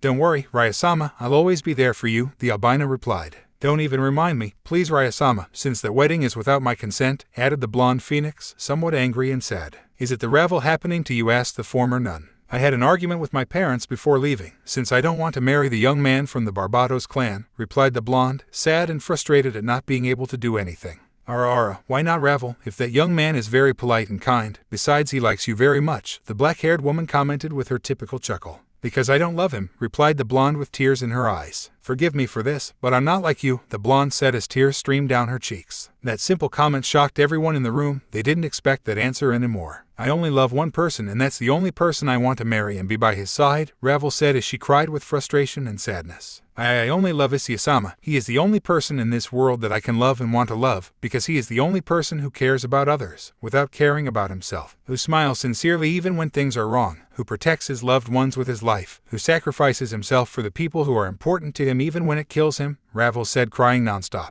Everyone present was in the room. They were in shock. I don't know how you forgot about him just like that, as if he were nobody, although I don't judge you for that. But don't you remember everything he did for all of us, in almost 2 years that we were with him? He did so much for us that not even the whole life of a demon or angel is enough to pay him, Ravel finished saying with his head down and tears streaming down his cheeks as memories came to his mind. I can't forget the person who spoke to me with sincerity. Hello, my name is Hayato Issei, the person who mediates the welcome with a smile. Welcome, Ravel, to our homes. The one that made me smile even if I didn't want to. Come on, Ravel, a smile, this way you look prettier. The person who was saving me when I was kidnapped. Ravel, you're fine, I've come to save you. The person who protected me with his life from an evil dragon. Don't worry, Ravel, I'll protect you. The person who sacrificed himself for me so that I am okay. I won't let anything bad happen to you even if it leads to my death. The person who saw me as a woman and not as an object or prize. Boo, well, you're so pretty, Ravel. Tell me how can you not fall in love with a person like that, Ravel said as tears streamed down his cheeks without stopping. Everyone in the club was shocked at the reality of these words and for many minutes no one answered or said anything. Ravel calmed down, wiped away his tears, and broke the silence. I'm sorry to everyone, but I'm not feeling well so I'm going to retire, said the blonde as she disappeared in a magic circle. Long after Ravel left, the club remained dead silent until he spoke so. Issei is really great. He always cared about protecting me, Asia said. I will protect you, Asia. The only person who accepted me as I was, Akino said. I don't care what you are, forever Akino is Akino. The only person who supported me when I needed it, Konko said. I will always be there for you, Konkachan. The only one who understood me, said Zenobia. Don't carry everything alone, I'm with you too. The only one who cared about my welfare, Irina said. You're fine, Irina, I'm so glad you didn't hurt yourself. The only one who saw me when no one else was looking, Rasuizer said. You are a wonderful woman and very pretty. The only one who loved me as a woman, and not because of titles or riches, Ria said. I love you for who you are, not for what you have. But none of that matters anymore, right? Said a voice from the doorway. Sona, they all said at the same time, and it was indeed Sona Citri and her queen Tsubaki Shinra who had arrived, and they sat down in 2 armchairs that were free. None of those thoughts matter to see anymore, even if Issei comes back, the Citri said aloud for all to hear. What do you mean? Sona Rias asked, a little annoyed at the comment. That even if Issei returns, nothing will change for you. Akino and Rasuizer are married. Assassin, Irina, San and Zenobia. San have been dating for almost 8 years. I imagine they are too in love to break up with them and both Kaneko and Urias are going home very soon. They were all silent as they couldn't say anything because those words were the pure and hard reality. Even so, Issei only loves me. He will come to my side since he is mine, said Rias, breaking the silence with words of great pride. Sighs, tell me something, Rias. How do you think Issei will react when he realizes that the women he loves and that he gave his life for them are married or with boyfriend Sona, already married? Said that Rias doesn't understand. But only we can be his brides and wives, said Asia. Assassin, tell me something. If Issei to back, you will leave Wald Seemerson to be Issei's girlfriend? Queen Citri asked. Asia froze at that question because she didn't know what to do since she loved Issei but didn't want to leave her boyfriend because she was in love with him. I'm going to tell you something as a friend. If Issei comes back, do him a favor, forget about him, and do as you have done until now, that he doesn't exist, said the Citri, shocking everything. And mainly let him fall in love because there are really women who are really waiting for him, like Wanasama and Kuroka, who are waiting for him and not like you who say waiting for him but there are other men, the Citri commented angrily, then got up and walked to the door with her queen to leave. I hope you will follow the advice I gave you, said the Citri before leaving the door with her queen by her side. Everyone in the room was in shock as those harsh and cold words that the Citri era said to them were the plain truth. Then a thought ran through the minds of all those present. Don't we wait long enough? Brecha Dimensional. A week after Issei's arrival. It looks like you're ready. Look how controlling all that aura like that is awesome, Larva, Great Red said as he washed the nut tree. Thank you, Great Red, for your help, the nut thanked him. No way, since that's a small gift for being the next dragon god, the Great Red confirmed. D-Drake, who heard that, was so excited that he cried with happiness, since he was not the Oppi dragon. Now he has a nickname to match him, and even more than that, now he was going to be respected and feared as he should be. What's the matter? D-Drake the brunette asked when he heard that his friend was crying. Unhappy, that's all, since no more dragon Oppi. Now I have a nickname worthy of me. I'm so happy I can't stop crying, said the D-Drake with mixed feelings. Already calm down, my friend. I'm sorry for all I've put you through, but now I'll build up a reputation worthy of you, friend, said the nut with determination. Issei turns to where Great Red was and says in a serious tone, Please, Great Red, don't tell anyone what happened here, please, said the brunette when he remembered that he spent the first few days crying with pain when he saw that his loved ones had changed him so easily. Don't worry, Larva, no one is going to know anything. For now you better go clean all that dirt you have in the lake. I order the Great Red to the nut, and act that the nut obeyed, and after a few minutes he comes back clean but with the worn clothes he had before. Well, I'm retiring. I'm going to see Off Eyes and LeFay, said the nut.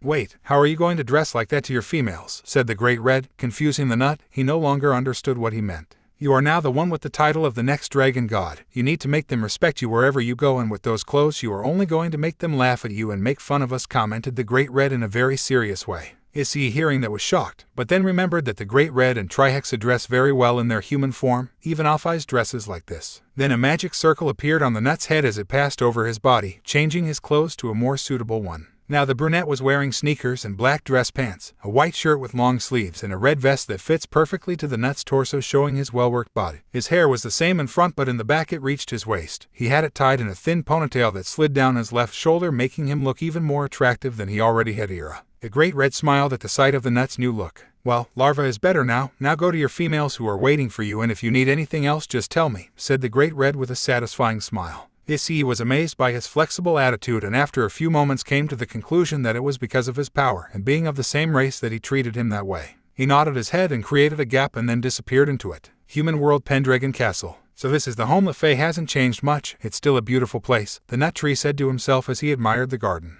Once at the door there is a knock. The door immediately opens, showing a young man in maid's clothes. The housekeeper at the door turns so red when she sees such a handsome young man. Excuse me, young lady, I'm looking for the young LeFay Pendragon. I'd be so kind as to inform you that I'm looking for her, said the brunette in a very elegant way, making the poor maid blush even more. But before she can answer, a gothic loli comes out with the intention of hugging him, but when she was a few centimeters away from him she freezes while a big blush runs down her cheeks when she sees how good the brunette looks. She didn't know why they acted that way, but she let them go anymore. She still didn't understand well that called feelings. Seconds later the magician comes out to receive him, but when she sees him she is petrified to see how handsome and why he looks. Her heart begins to beat as if there is no tomorrow. Issei, seeing his girlfriend like that, thinks she really looks adorable, and thinks about playing a little joke on her. She approaches the mage slowly, causing her blush to intensify. She just 100 where her boyfriend hugs her around the waist with delicacy and love, causing the beautiful mage to blow smoke out of her head from how embarrassed she is to have him so close. At that moment, Issei will listen to her and softly tell her, "You look extremely cute when you are embarrassed," and ease her tenderly, making the mage disappear into his mind. Since the contact is simply carried away by that moment that makes your heart not stop beating like crazy. After a few moments they separate, leaving a thin thread of sage. I know why we don't go in, Off-Eyes said, snatching the couple out of their thoughts. True, my parents are waiting for you, said the magician with a big smile. They all passed, walking down a long corridor until they reached a very large room where there was a couple waiting for them, and when the nut tree sees them, he chooses a serious attitude. "Have a very good afternoon, Lord and Lady Pendragon," said the nut when he reached the front of them, bowing his head a little in respect. "Have a very good afternoon, young Hyodo," Lord Pendragon said in a calm manner. In Brown I wait for a female voice to digest something similar, but it never came, and when she looked at Lady Pendragon she was surprised. Although really not only Lord Pendragon and Lefay were, and this was because Lady was totally red with her eyes open because of how handsome and wide the brunette looked. In addition to the fact that when she saw those eyes they made her shudder, the right eye showed her tranquility, but at the same time it is full of tranquility and respect, while the left was warm and deep but also transmitted maturity and wisdom. "Mother's all right?" asked a worried Lefay when she saw her mother like that. "Hey, yes, I'm sorry, have a very good afternoon, young Hyodo," Lady replied a little calmer. As everyone took their seats, Issei sat in a long armchair with off-eyes on the right holding him and a very nervous Lefay on the left. Issei, seeing her like this, takes her hand to reassure her. Lord and Lady Pendragon, who were sitting in another armchair across from them, saw the action and showed them that he really loves it, even though they still don't know to what extent. "Lord and Lady Pendragon, I will go straight to the point. I am in your presence for 2 reasons, said the nut, calling everyone's attention. "First, I am here before you to ask you to cancel the engagement with the House of Deverut," said the nut in a serious tone. "Second, I have come by the hand of your daughter," said the brunette with a determined look, while a certain magician blushed at such words, although they really made her very happy. Lefay's parents were surprised by what Castano said. They knew that she had feelings for the Securiute, but what they didn't know is that the Securiute also had feelings for their daughter, and there were so many that he was in front of them asking for her hand. They were really happy. Even though William de Verut was not a saint, at least he would have his daughter safe if they tried something against her. But if she is with the Securiute, who would dare to lay a hand on the wife of one of the strongest men in the world? But before they can say anything, the door slams open, revealing a high-status man, black hair and formal attire and a thin face. "I have come for my betrothed, where my fair princess is," said the young man with a lascivious face, but he changed it with anger and disgust when he saw his betrothed so close and holding hands with another man. "What are you doing here, William? And stop calling me that. I'm not going to marry you," the magician complained with anger in her eyes. William walked up to where she was saying, "Stop playing. You know that you are only safe with me, so come with me at once," said young William angrily, but when he was about to grab his hand the nut stopped him. "What do you do, dirty commoner? Let me go. You're going to pollute me with your filth." William complained to the nut that he simply ignored. Issei gets up from the couch as he squeezes the black-haired man's hand tighter until it breaks. In a second the screams of pain were heard coming from the black-haired man. Issei lets go of his hand and falls to the floor from the pain. At that moment everything in the room becomes cold and the air heavy. This is because Issei released a minimal part of his aura, making everyone start breathing with difficulty. The brunette seeing that concentrates so that all his aura is directed only at young William. Lefay's parents were amazed by the powerful aura the nut had. "I'll just tell you 2 things, said the brunette to the black-haired man who was lying on the ground, almost unconscious from the powerful aura he felt. "The first one, he shows respect when he is in my presence," said the nut in a serious tone. "Second, no one, absolutely no one touches my wife, understand?" the brunette asked, receiving nothing more from the black-haired man before falling unconscious. Issei puts away her aura again, sits down again next to Off-Eyes and grabs him again by the arm of the nut. Lefay was blushing to see how he defended her, and even more so for having called her his wife, making him feel extremely happy. "Well, then, where are we, Lord and Lady Pendragon?" said the brunette quietly. Lord and Lady saw the unconscious William under the nut's feet and did not know what to say. "Yeah, it's really true that saying that says, 'Don't touch a dragon's things.' You've got yourself a good man, daughter," said the Lord happily as they took away an unconscious William. The brunette was surprised and touched the back of his hand with his hand as a sign of embarrassment while blushing a little. On the part of Lefay, who had her face covered with her hands in shame, although she had a big smile knowing that the man loves her, reciprocates her feelings. "Well, young Hyodo, what if you get married in 3 weeks, said the lady to the young man who was surprised. "Since I see that my daughter loves you very much and you reciprocate, besides that we had everything prepared for the wedding with William, we can take advantage and marry my daughter at once," Lady said with a big smile, since she knew that her daughter was not going to make the only one, but at least she was going to make her first thick. Issei froze at the proposal, Lefay fuming with embarrassment. Although she had to admit the idea, she was fascinated by it, since she can marry the person she loves so much and fulfill that dream she had always had since the brunette left to start a family by her side. And although she knew that she was not going to be the only one, at least she was going to be with the person she loves and who earned her unconditional love. After a few minutes of silence, the nut tree stands up and disappears into a gap, surprising everyone present. Lefay is saddened to think that perhaps the nut did not love her enough to marry. While I was thinking about that, another gap opened up again, which came out. It was Nut, but everyone was surprised to see that in his hand he had a piece of coal, extremely black. Issei approaches Lefay, kneeling on one leg in front of her, who looks at her with surprise and doubt. Then he gently takes her hand as he looks into her eyes. She looks him in the eye and blushes as those beautiful eyes reflected immense love and affection. He puts the coal between the two of them and says to him in a calm tone and with love, Lefay Pendragon, in the short time we have been together you have shown me a love that I had not felt in years. You have made me feel like a lucky man to be able to spend even a few moments by your side since you are a wonderful person and a very beautiful woman, so I am here to ask you if you would do me the great honor of making this dragon the happiest in the world. Becoming his wife, said the nut as a piece of coal shone into a beautiful gold ring with a beautiful yellow diamond encrusted in it. Everyone present was surprised, except Eyes, of course, who had the same expression. Lord and Lady had their eyes wide open at such a scene, and even more so the power that the ring had, since despite being beautiful it had a dragonian aura. Lefay didn't know how to answer, since in front of her she had the one man she has always respected and loved in the whole world, the one she had always wanted to be with and always dreamed of marrying him. She was asking him to be his wife. Tears ran down her cheeks, but these were not of sadness but rather of happiness, as there was the man she loves kneeling in front of her with a ring on his hand asking to be his wife, fulfilling the little dream she had longed for the most. She could not believe the words did not come out of her mouth as tears continued to run down her cheeks without stopping. They could only move their heads as a sign of confirmation while saying a deaf yes. The brunette smiled at her, took her hand that was trembling and placed the ring on one of her fingers. This one, seeing this, could not take it anymore and threw herself into the arms of her beloved fiancé, giving him a big, and when they separated they looked at each other and each one told the other they love each other. Lord and Lady Pendragon, it would be an honor for me to marry your daughter Lefay Pendragon, said the brunette as he turned to see them with Lefay in her arms, who did not want to let go.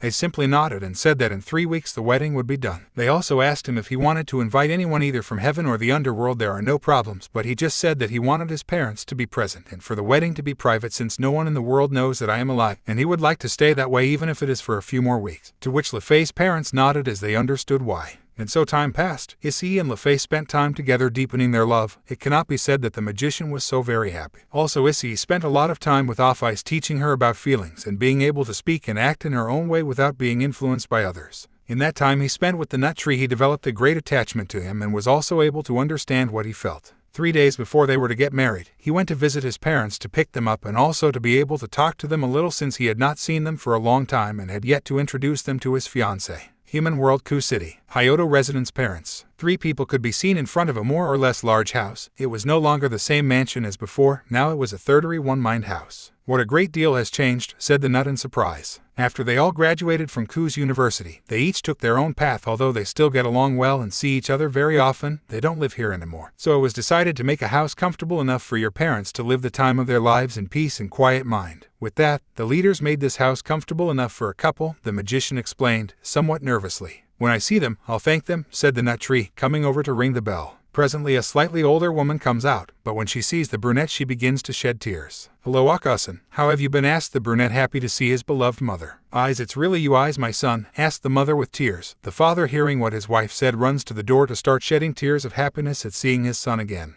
Hello Yaka-san, how have you been, said the nut quietly, but the parents still couldn't say anything about the joy they had at seeing their son alive. Yaka-san, I'm back, said the brunette as he held his arms to her while smiling happily as tears of happiness ran down her cheeks. Human World, Kuhyoto residence parents. They all went to the house. Issei tells them everything that has happened to her and lived. Then her parents tell her everything they have gone through, and now they live peacefully. Son, tell me something. Riaz and the girls know you're alive? The mother asked curiously. No Yaka-san, in fact no one knows, said the brunette calmly, lowering his head with a touch of sadness in his eyes, because even if he is happy they are happy. He lowers his head with a touch of sadness in his eyes, because even if he is happy they are happy. Remember that they all forgot about him very quickly. The mother saw his reaction and thought it must be tough. What are you going to do then? Will you tell them? The father asked this time. I won't do anything, Yaka-san. They've already made their lives and I'm trying mine, replied the brunette when he felt the hand of Lefay and Eyes, and about whether to tell them if I will, but not yet, it's too early. Besides, I have come to inform you of something very important, says the nut looking at Lefay,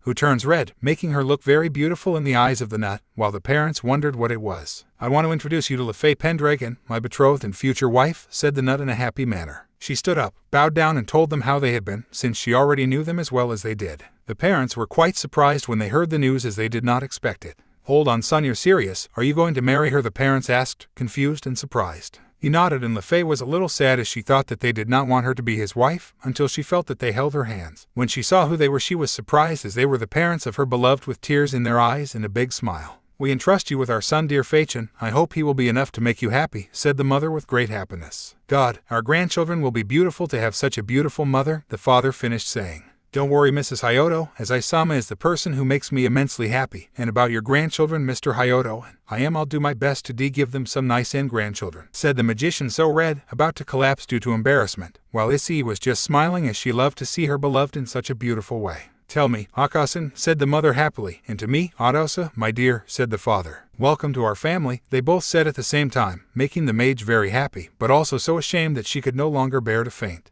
Issei holds her gently, lays her down on the couch while putting her head on her lap while caressing her cheek gently with a lot of love and affection. Parents, seeing such a scene, smile calmly as their child remains the same in spite of everything. Then they got ready to talk. The nut told them that he was getting married very soon and he would like them to attend, an act that they accepted without hesitation. Then he asked them if Rias and the girls had come. He had that doubt since he came. They told them that very little, a few times a year to see how they were doing. Also the nut told them that he could extend their lives a little to see if they wanted. An act that they accepted since they wanted to see how many grandchildren they were going to have and how many women their son was going to marry, since they knew that Lefay was not the only one who really loved him and that there were more than I expected it. The nut inserted a minimal fraction of power into their bodies, lengthening their lives. So they spent the afternoon talking and laughing with Offeyes, who talks to them a little since the nut recommended him to socialize a little so that he gets used to the people. Later, when Lefay woke up, the nut's parents were gone, only the nut and Offeyes, who was lying on the other lap with her eyes closed, relaxing with the caresses that the nut was giving her on her head and face. Good afternoon, my sleeping beauty, you slept well? Asked the brunette with a smile, making the magician's heart race a lot while her cheeks were dyed red, and it didn't help at all that he was caressing her hair, relaxing her more. She could only put her hands on her face, hiding her blush. Don't worry, you look very beautiful when you're like this, and even more so when you're sleeping, said the brunette, blushing the blonde more, but she felt like a dream to be able to be like this with him. Once she sat up, they stayed in the room talking quietly. Offeyes also commented on something from time to time as she was less and less rigid in the way she expressed herself. In the evening they dine with the nut tree's parents, and after a bath each one goes to sleep. Of course, the parents in his room and the nut tree with his two companions in another, Issei in the center while Lefay and Offeyes on each side. Lefay wore two-piece pajamas to sleep, a pair of long plain pants that fit her body perfectly, showing off her voluptuous hips and wide legs, a plain pink blouse that fit her wide figure with a bust that looked irresistible. Issei had to admit that Lefay was quite a woman, but thanks to that she had problems, because although she has been sleeping with her for a while, the temptation to see her like that and devour her were many, but thanks to D-Drag she controlled herself. Well, something, since sometimes he touched her ass and butt, an act that she let out a few light s, making the brunette very aroused. She also slept with Offeyes, and although the feeling she had continued to grow, it did not provoke him much, since she still looked like a child. Time passed very quickly. It was time for the wedding, where only the Pendragon family and the Hyoto family were present, since it was a private wedding, and Offeyes, who was with the nut's parents, since she has a certain feeling, attachment or gratitude towards them, in addition to the fact that they always treated her well. At the front of the altar you could see a man dying of nerves. Don't worry, mate, everything is going to be all right. I know that the feelings of love she feels for you are true, said the dragon, trying to reassure his friend. I know, D-Drag, but I'm nervous. You don't think it's all too fast? I mean, just a few weeks ago we came back and we're getting tired, said the brunette nervously. Of course not. You have very deep feelings for her since long before we were sealed, and she is just like you, said the dragon, trying to get that idea out of his head, but when he sees his companion he realizes that he is not succeeding, since the nut is trembling.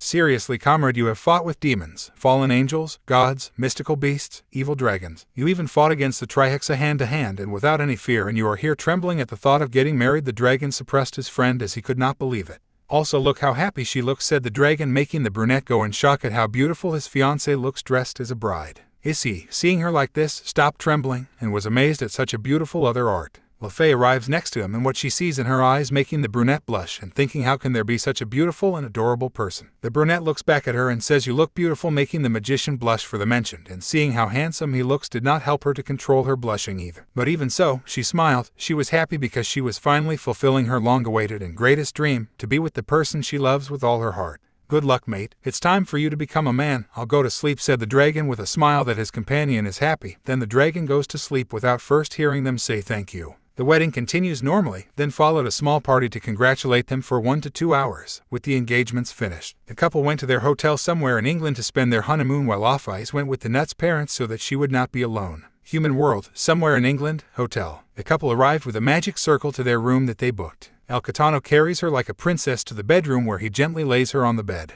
They begin to quietly, where little by little they change from calm to passionate. Issei holds himself and tells his eyes that they look at him with passion and desire. Feichin, if we continue with this, you're going to be marked by me, and no one else besides me can touch you. You'll be mine forever, the brunette explained worriedly to the blonde. I don't care about Isama, I just want to be yours and no one else's. I just want you to be the one who touches me and eats me, plus I want you to be the only one who makes love to me, said the blonde with a seductive voice, making the brunette can't take it anymore and begins to her again, but this time more passionately, making the blonde go away getting more and more excited. Why he is her. At one point the brunette slides down until it reaches the neck, at which point the blonde begins to breathe excitedly while letting out small s. And without realizing it she was already taking off her dress little by little, enjoying the view that his now wife gives him. When she finished she could appreciate those beautiful firm s and her pink s, that firm and round butt and that white skin that makes her look more beautiful seductive. Isama, don't look at me so much that I'm embarrassed, the blonde with a completely red face demanded. Issei, seeing her like this, can't take it anymore and starts singing her s, making the blonde little of pleasure. The blonde ate as she felt how the brunette devoured her s. The brunette bit one of those s that was standing, making the blonde louder. Isama, please, if you s keep it up and I'm going to get back to it.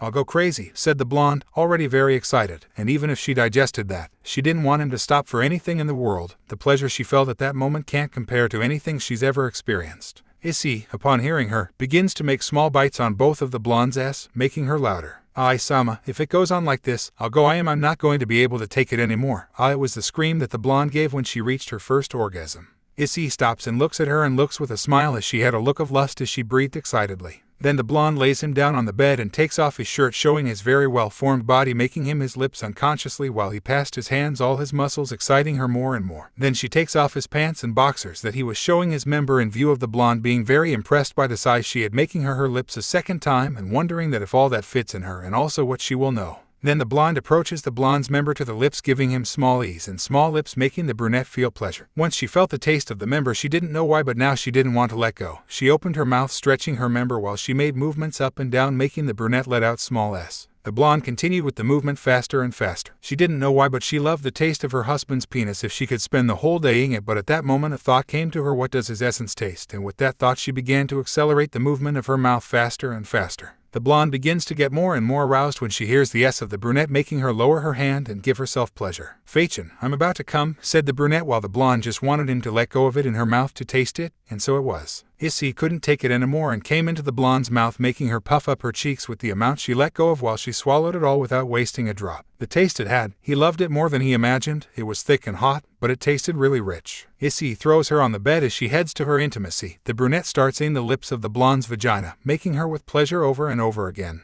Isama, see, it feels fantastic, said the blonde while the brunette had her intimacy that was crowned by blonde locks that made her look very why. They see me, I'm coming, Isama, said the blonde as she soaked in the mouth of the brunette, making him swallow everything with pleasure. Mariko, you're very tasty, my dear Fachin, said the brunette to a blonde who, with a super red face, breathing heavily. The brunette puts her in a more comfortable position and puts his member in the blonde's vagina. Here I go, my dear Fachin, said the brunette as he puts his member in the rubber band and wet vagina of the blonde, making her hug him harder and harder. Seeing this, the brunette stops and asks her if she is okay and if she wants to stop, but she tells him not to continue, which is fine. Then she pushes her member deeper into the wall that passes her, making the blonde in pain but at the same time with pleasure, and a few moments later a trickle of runs down her vagina. After staying in that position for a few minutes so that Lefay could get used to it, the brunette begins to move little by little, an action that makes the blonde more and more as she no longer feels pain but pleasure. She let out a cry of pleasure as she felt the nut reach to the depths of her being, making her feel truly good. I am more by fa, please rock quick, the blonde asked as she slowly lost herself in lust.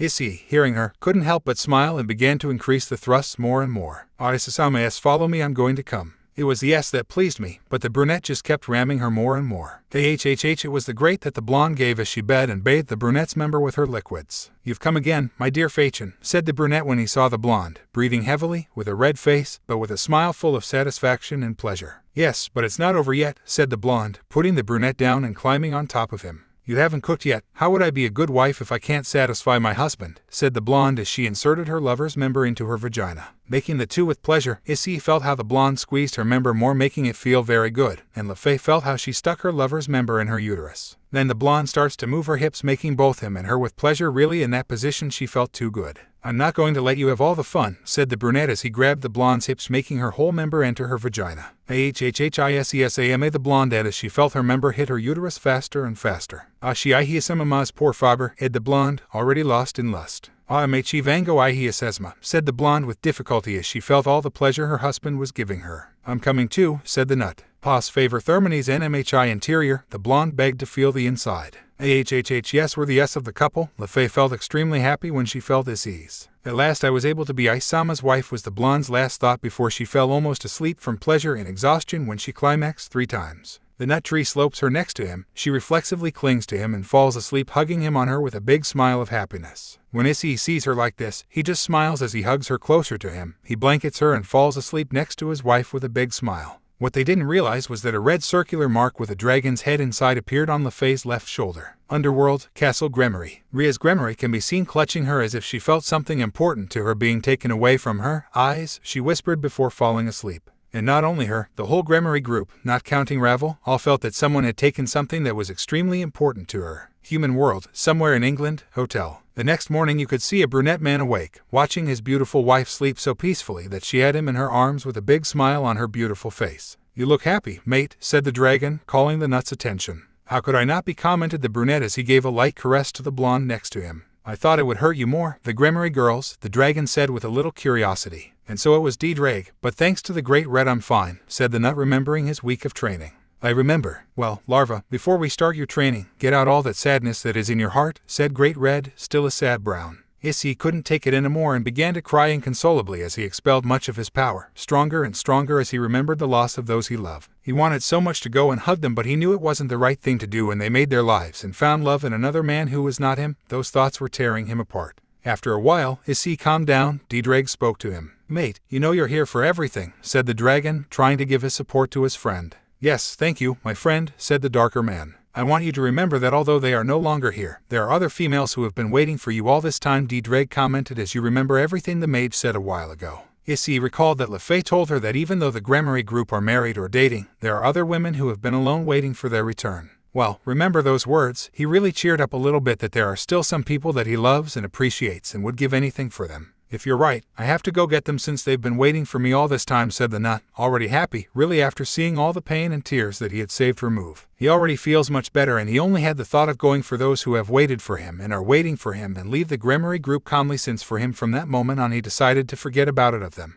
I'm glad you think that way, so come on, I'll always be with you, the dragon said happily about what the nut was thinking.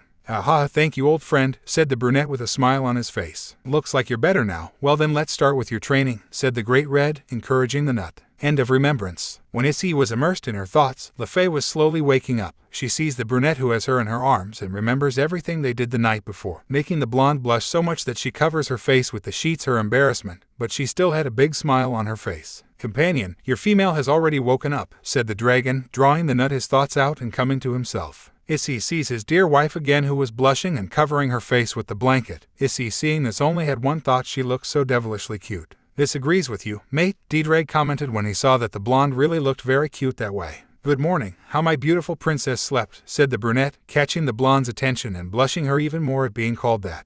Well, Isama and you, how did you wake up, asked the blonde blushing as she recalled what had happened the night before. Taking the fact that I woke up hugging an extremely beautiful woman, I have to say that I woke up quite well, replied the brunette with a smile when he saw the blonde even more embarrassed. At one point, the brunette grabs the waist to bring it up to his, facing each other. The blonde, when she is in front of her lover, looks him in the eyes and realizes that he has a look full of love and affection, making his heart begin to beat very fast since he is expressing so much love and affection with just one look. At that moment she felt the happiest woman in the world, and without wasting any more time she begins to him with a lot of love and affection, but also with passion and lust. Although she doesn't know why, but every time she feels the brunette's lips a desire invades her, lust, and it didn't help at all to feel the well-shaped torso exposed. And from the things got heated until they ended up making love again, making the blonde with so much pleasure that it made her feel, and the brunette couldn't avoid it because the blonde's body was too addictive. Her skin was white, firm and perfect as with pink S, her wide hips, her long and seductive legs, and to finish off that beautiful face she has with those beautiful eyes and that beautiful smile, she was like a goddess among mortals. Although for the blonde it was not very different, since first this one is the man she has always loved and admired, with a very well-formed body, with his muscles very well shaped, a strong long back, a firm butt, and best of all that she still could not believe a very large and tasty member that made her feel at the climax every time she felt it inside her. After about 4 hours of many S and shots on the part of the two, a smiling LeFay can be seen with a heavy breath as she rests on the of her beloved husband, embracing him. LeFay did not know why, but the tranquility, calm, and security that the embrace of her beloved transmitted to her was something she wanted to have for all eternity. Issei had her in his arms. He ran his hand over the red dragon mark on her left shoulder, indicating that it only belongs to him, and he didn't know why, but it made him feel very happy to have a woman like Lefay as his wife. Sif, until at last he behaves like a man and not like a perverted Sif, Drag said to himself with tears to himself when he saw that his wearer was no longer a pervert.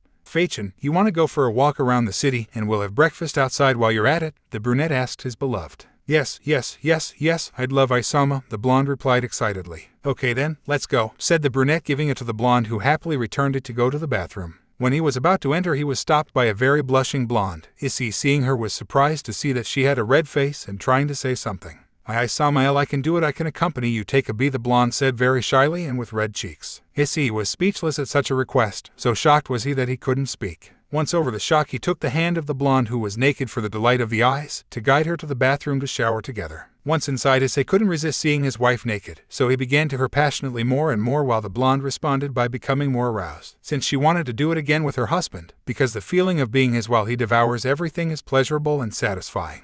And of course, he is a complete dragon that instinctively tends to be very possessive, and more so when it comes to having, while releasing pheromones that make females more aroused and want to continue having, also making females totally submissive to feel fully satisfied. It was the blonde's as she felt the brunette insert his member into her wet vagina. Fachin, you are so beautiful, your vagina feels so good, and you press me so hard that it makes me more aroused and thinking about making you mine at every moment, said the brunette while in the blonde's neck, making her totally climax, causing her first orgasm. Isama, make me yours please, I want to be yours alone, no one else's, I want to feel everything. The blonde had in total pleasure as she was penetrated from behind in her vagina over and over again consecutively, making her legs begin to fail from the sensation of pleasure she feels all over her body. But the brunette holds her so that she doesn't fall and doesn't hurt herself. Then he puts her in front of him so that she is looking at her while he holds her round and soft back to penetrate her again, making her as she feels how he reached her uterus. And by reflex he wraps his legs around her waist so that for nothing in the world he will get her out of there. If Isama, faster, faster, the blonde shouted between S. Issei, upon hearing her, starts to move faster and faster as he the blonde's S, making her scream harder as she feels herself climax again. Fachin, I can't take it anymore, said the brunette, warning the blonde that he was coming, and the blonde, hearing it, begins to move her hips faster and faster, making the brunette let out small s of pleasure. It was the blonde's of pleasure as she felt how the brunette was coming inside her, causing her to also take revenge and have her second orgasm. And if it weren't for the brunette that is holding her, she would have already fainted from the pleasure she felt. Lefay was breathing hard while her face is red but with a big smile. Issei, seeing her like this, only smiles when she sees how cute she looks. After the bath, they go out to get ready and go for a walk around the city. Issei wore long dark blue pants and a plain white sleeveless walk showing her shapely pecs and arms, while Lefay wore a white dress that reached her knees and left her shoulders exposed, also showing her red dragon mark on her left shoulder with pride as she felt happy to be wearing it. To be with your beloved. They walked along a beach that was close to the hotel for a few minutes after they found a nice place to have breakfast, so they left holding hands, leaving everyone, both men and women, blushing at ass. For the women, seeing Issei was a delight for them with his long hair tied back, a very beautiful face with eyes of every color that made him look very handsome, his well-shaped arms and his good torso that was noticeable by the shirt, leaving the red women with their many fantasies. While for the shoulders, when seeing Lefay, it was like seeing the woman an angel with loose blonde hair, white and thin skin, perfect S, wide hips and long white legs. And with that dress she wore, she made her look more beautiful than she already was. Even that seeing the mark of the red dragon on her left shoulder generated a lot of intrigue, but for some reason in her it made her look very why. Of course, that thought was only from normal humans, as the supernatural people who passed by and focused all their attention on the brand could feel a tremendous energy, big mind. Issei, realizing that there are people from the supernatural world, begins to let her aura out, causing all those people to start trembling because of the powerful aura, while they have a single thought together, dragon. Realizing this, they also thought of one thing: that girl is marked by him. If someone approaches her without her permission, be more than dead. It was the only thing that went through their minds, and with that same thought they began to move away from the place. They would not stop shaking when they felt its aura. When they had finished breakfast, Issei took her beloved to a dry park for a walk, while Lefay was holding her husband's arm.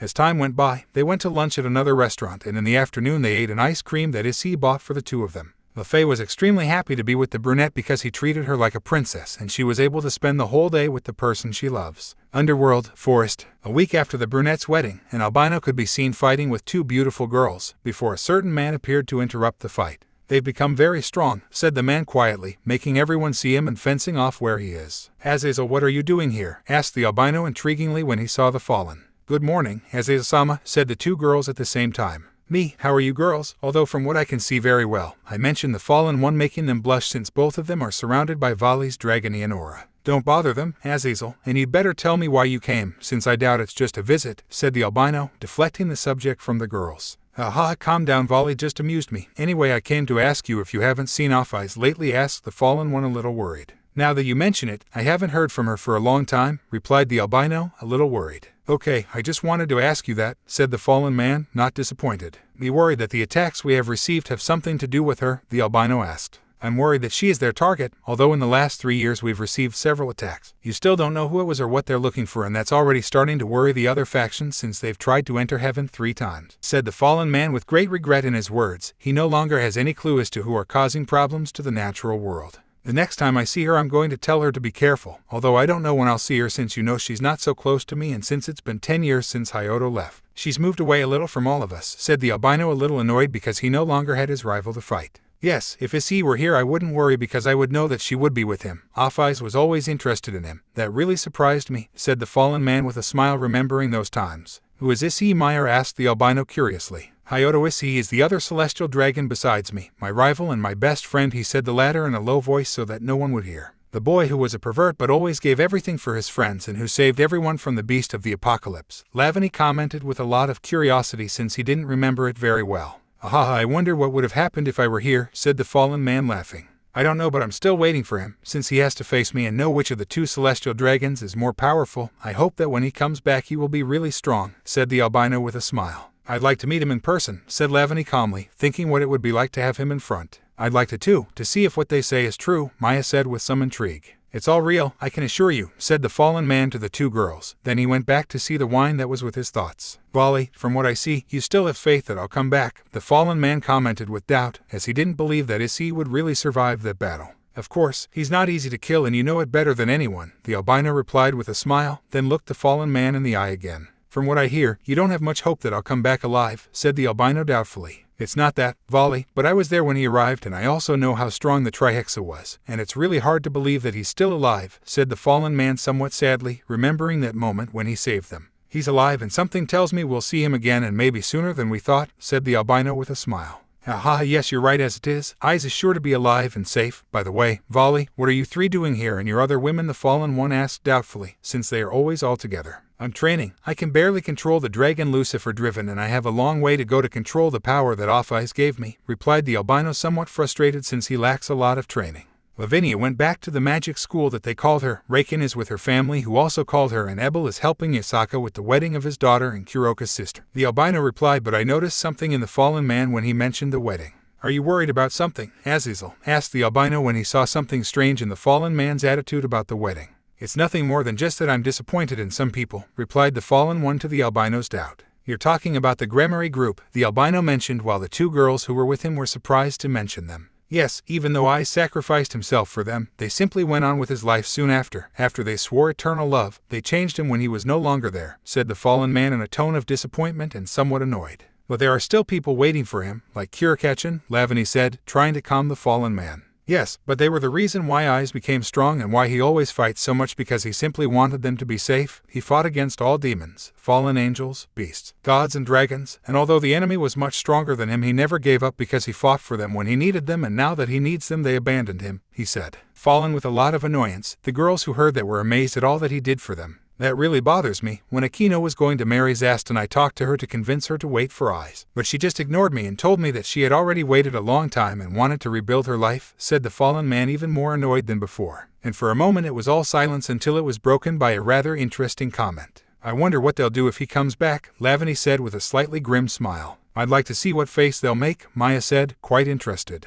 I really don't know, but something tells me that we'll know very soon, said the albino with a look at the sky. Mundo Himano, Tokyo, Kyoto. Mom, how are the wedding invitations going? Kanu said, a little worried. Okay daughter, they were sent a week ago and they are already starting to confirm who could attend, said the eldest Kitsune to her daughter to reassure her. Thank you very much for helping us, Yasaka-san, the albino Nico thanked. You don't have to thank me. Besides, I want everything to go well, said the eldest Kitsune. Human world, outside Japan, island. Who would have thought that really buying this island and building a house here would be so easy and simple, commented the nut tree when he was located on a small island, which had a mansion that was not very big but not small either. The house had 3 floors, 2 on the surface and 1 underground. In the upper part is where the rooms are that has an individual bathroom each. In the lower part is the kitchen, the dining room, a library, a cinema room, and the living room that had a large television with different consoles around. In addition, the room overlooks the pool at the back of the house. It also had a corridor where it had some outdoor hot springs. In the underground part there is a training ground with everything equipped, and finally it also had a training ground a little further away from the house. You really know how to invest, the dragon said to his friend. Haha, I'm really glad that everything has already gone well, commented the nut. Because since he came back he made all the money of the Oppai dragon and began to invest in businesses all over the world, and after a little 3 weeks he began to create 3 hotels in different parts of the world and several restaurants, with the brand of the red dragon having already enough income in such a short time. Now what are you thinking of doing, said D-Drag to the nut. Train, D-Drag, I still haven't mastered that transformation 100%. Plus, if what the Trihexa said is true, an enemy will really appear soon and I want to be prepared for whatever happens, the nut confirmed in a serious tone. What will you do with your females and those to come, asked the dragon, intrigued. I'm going to train Fachin a little bit to get stronger, and I think I'll need their help too, said the brunette with a smile on his face. By the way, you already have an idea of who has the power that was stolen from the Trihexa, D-Drag asked, very interested. I'm not quite sure, but all the clues I've been able to collect only point in one direction, said the nut rather seriously. I can imagine, said the dragon, as seriously as the nut. The god of Hindu Indra, said they both at the same time. With the war he has against Shiva, it may be him, but even more so if it was him, he must be stopped, as we don't know how much power he can control, said the dragon in a serious tone. The problem is that Indra is on a journey according to his subordinate, the nut commented, very worried that the god would not appear. Mate, why don't you go and talk to Shiva, maybe you can come to an agreement, D-Drag recommended. It's not a bad idea. As soon as he can I'm going to pay him a visit, said the nut with a smile. Human World, Pendragon House. After Lefay and Issei's wedding, they went on a honeymoon trip and I enjoyed their intimacy. They are living in the Pendragon nut tree, but now with the house finished it's time to move in. Issei was not there at the time, so Lefay and Offeyes were reading some books from the main library. Fachin, Offeyes are here, asked the nut entering the room. Yes, here we are, replied the blonde as she went to where the brunette was to give him a while Offeyes hugged him. Nowadays Offeyes, since the brown came back, has not wanted to leave him, and rather the feelings he had became stronger after he returned from that dimension. And the nut managed to make Offeyes express himself better, and that he could talk about human sentience. Now Offeyes can speak and express himself more fluently depending on his mood, but he has also had a certain feeling in his that has grown as he spends time with the nut. Isama, an invitation arrived for Konkasen and Kanausen's wedding, the blonde commented to the brunette. Issei was shocked at this news but saw his beloved wife worried and smiles at her as he hugs her to reassure her. Don't worry, Fachin, I was already prepared for this. I just feel happy for her that she found love, said the brunette reassuring the blonde. KYA was the sound of Lefay seeing Issei lift her by the waist. Besides, how can I be sad having a woman as beautiful as you, said the brunette, making the blonde blush at the comment but also be happy. Issei eases her passionately with love, the blonde reciprocates the action. When separating you can see a blonde with a big blush, but her face blushes even more since the look that the brunette gave her was of pure love and affection, and with those beautiful eyes of different color did not help her at all to control her blush. Issei, when he lowers the blonde, sees Offeyes, who was looking at him with a look that means something while his cheeks are tinged with a slight pink. A thought went through the brunette's head when he saw her like that, since when is Offeyes so cute? Kai, it was Offeyes' cry at the surprise that the nut grabbed her by the waist and said to her, apart from her, I also have a beautiful and strong woman, said the brunette to Offeyes as she blushed at the brunette's words, causing her to hug him tighter as a smile adorns her face with her red cheeks. By the way, Fachin, when it's the wedding, the brunette asked curiously. In 2 weeks in Kyoto, replied the blonde calmly. Well, what do you think if we go get your dresses for the party, said the brunette, cheering up the girls. HAI, the 2 women replied at the same time, very happy that they can go out with their beloved. Underworld, Castle Gremory. So Kaneko and Kanu have already decided to get married. I'm so happy for them, said a redhead. Ara, Ju, I'm sure they're very excited. And you're going to go raise Osama Maria's, the black-haired woman asked her best friend. Yes, you're also going to go with Zastenson with Ravel and Yurakino, asked the redhead, her best friend. Most likely, since it will be a nice moment to share with him, the black-haired woman replied with her typical smile. Human World Hyoto residence. After they went shopping, Issei took the girls to the new residence, which is on an island with a field that would protect her from anything, while making her invisible. It should be said that they were amazed since the house was not like a castle, but it was large with everything you needed and a little more. Lefay was delighted to find the library that was very large and deny it too many books that she did not know since Issei traveled all over the world collecting them. Offeyes, on the other hand, when he entered the kitchen found the place where all the sweets were kept, and without thinking twice he began to eat with a big smile. Issei was happy that she was like this because all he wanted was to see them smile. At nightfall, Issei was talking to Lefay that she needs to train her as she explained everything she has discovered and that a new enemy will appear soon and without thinking about it. She accepted. She was also excited to learn new spells and Dragon Media. The next day you can see a blonde and a brunette training, while Off-Eyes watches them from some benches that were nearby under some palm trees, making the place very quiet and refreshing. Issei was teaching him how to identify the weak points of spells, as well as control his new power. Because when a dragon is very powerful and marks a female who is not of his race and does not have enough power, she will become a 20% dragon. And although Lefei is very powerful in spell art, she is still a human, her body is human, so when she was marked by the nut she became part dragon. The week passed with Lefei training in the morning and relaxing in the afternoon to be in the evening with her beloved, while Off-Eyes was always with them, and the brunette mentally thanked him because for some reason he liked to spend time with the two girls. They took advantage of it because very soon the other girls who are missing would start coming.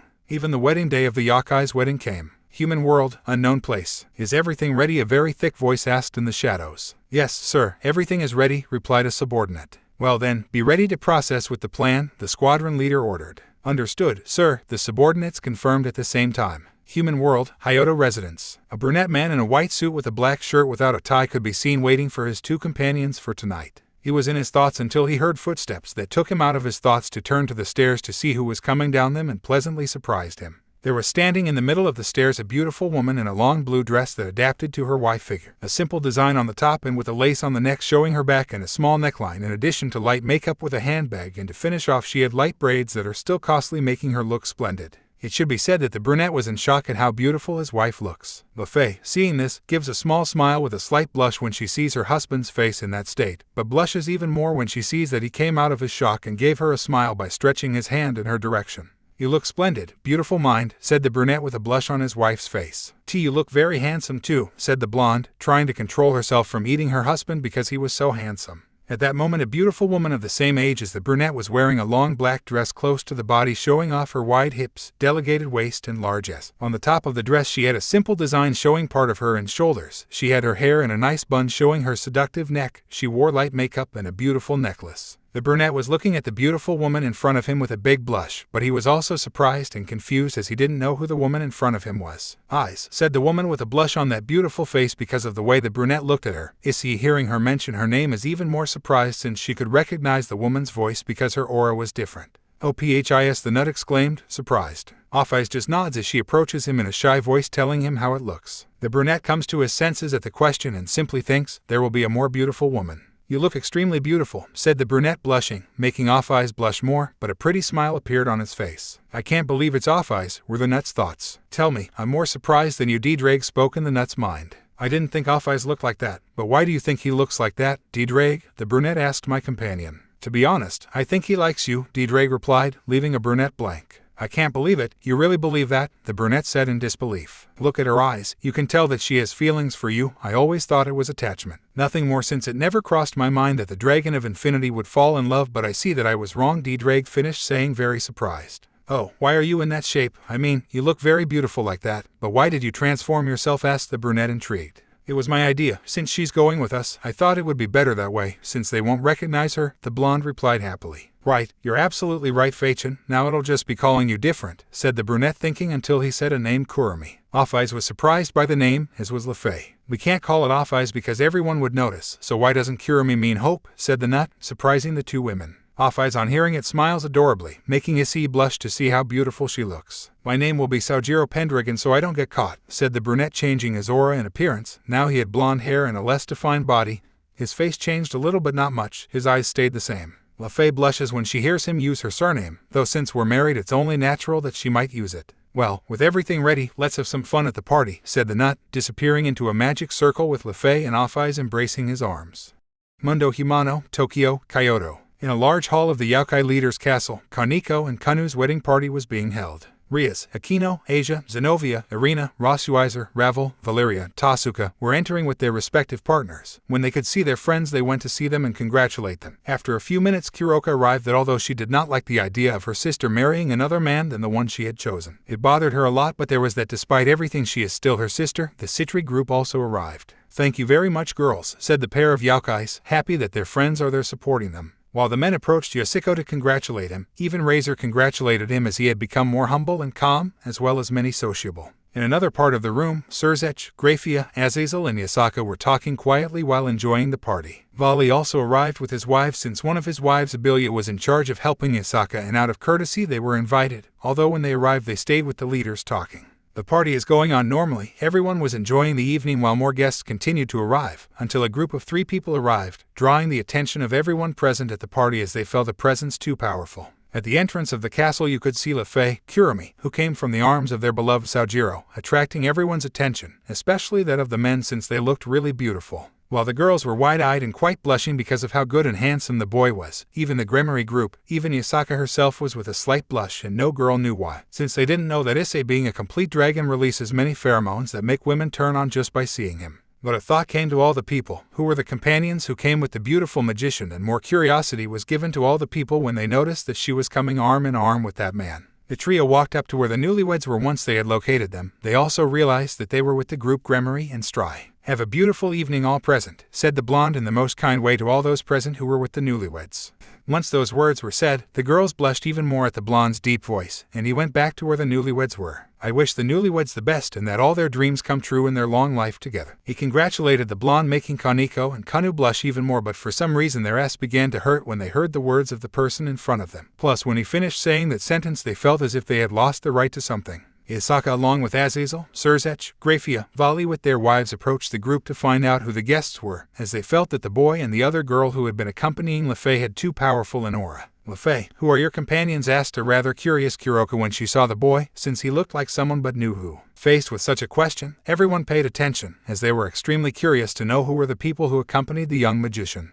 Dragón remarked in his partner's mind, while the blonde agreed with him. "Excuse me for not seeing it presented sooner," said the magician apologetically, looking at everyone. "His name is Saojiro Pendragon and he's my beloved husband." When he finished saying those words, the blonde smiled when he saw the faces of all the people who were in total shock. "When did it happen? Where did you meet him? How did you meet him? Who is he?" were the questions that everyone asked themselves in the face of such a revelation. "And she's my friend and my husband's partner. Her name is Kurumi, and as everyone could see, they're dragons." When I finished introducing them, everyone was speechless at the news, even Azazel, who had seen almost everything the world had to offer. When they came out of shock, they all introduced themselves with their respective partners to the pair of dragons. "It's a pleasure to meet everyone present," said the brunette, bowing a little. "We passed by looking at everyone, but when I looked at the Gremory group, they all felt a slight pain in their ass as if they had failed at something or something was wrong." The brunette went to where Ravel and Kuroka were, who were Lefei's best friends, and they always supported her. But also because they were girls that he wanted to be by his side, since they were one of the few who always waited for him and continue to wait for him.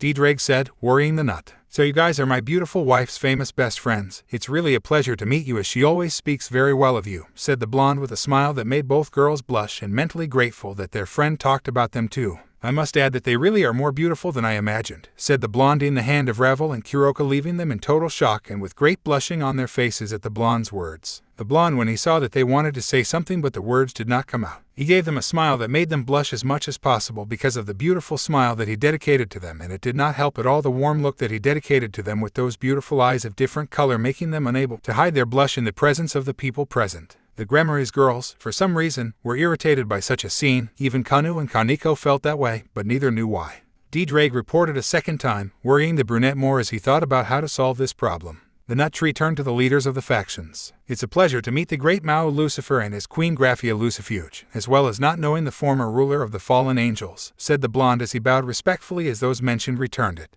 The blonde said, worried that Vali would keep the secret. "I imagine you're the great Hakichuyuku, Vali Lucifer, if I'm not mistaken. I've heard a lot about you," said the blonde calmly as he held out his hand to the albino. When the albino gave it to him with great curiosity, Dragón wasted no time in communicating with Albion. "Albion, tell your wielder not to tell anyone who we really are," Dragón said, communicating with his friend, only to shock him to learn that his suspicions were correct. "So you're really your Dragón? I'm finally seeing you again," Albion said in a happy, calm tone. "If a lot of things happened, I'll tell you in detail later, but now is not the time. Tell your bearer that I acted as if they had never met." Dragón finished and then cut off the communication. Albion told Vali that he was Issei and not to tell anyone and act as if they had never met, to which Vali was really very surprised. After a few seconds, Vali gives him his typical smile. "I hope to be able to fight you at some point," said the albino with a smile as he was surprising everyone that since Issei has been gone he has gradually lost his interest in fights and his desire to fight. At least that was until now, since right now a desire to fight again has just arisen as he feels his aura rise. "I want to fight too. You fight soon," said the blonde man, smiling back at him and raising his aura as well. This left everyone even more shocked than they already were, but more so the wives of the albino, who already knew the albino very well, and this for them was something new. That he has so much desire to fight is really strange. Issei walked away from a smiling volley and his women. Now she is in front of Yasaka looking into her eyes. She was another one of the women that I always longed for to come back for her, and now that I am here I am not going to let them take her away from me. Meanwhile, Yasaka was with a big blush that was very noticeable. Even though she didn't know why, but those deep eyes with such a quality look made her feel helpless. Everyone was surprised to see how Yasaka blushed, as everyone knew her. She was a woman who had rejected a lot and was not intimidated by anyone, but now that woman was really blushing and very nervous in front of the man in front of her. This caused different reactions as well as astonishment. It also caused jealousy. A lot of jealousy on the part of the Grimoires girls when they saw how he was flirting with Yasaka, and although they didn't know why they felt that way, they couldn't help but feel jealous at such a scene. Kanu and Kaneko couldn't believe it since they had never seen Yasaka like that.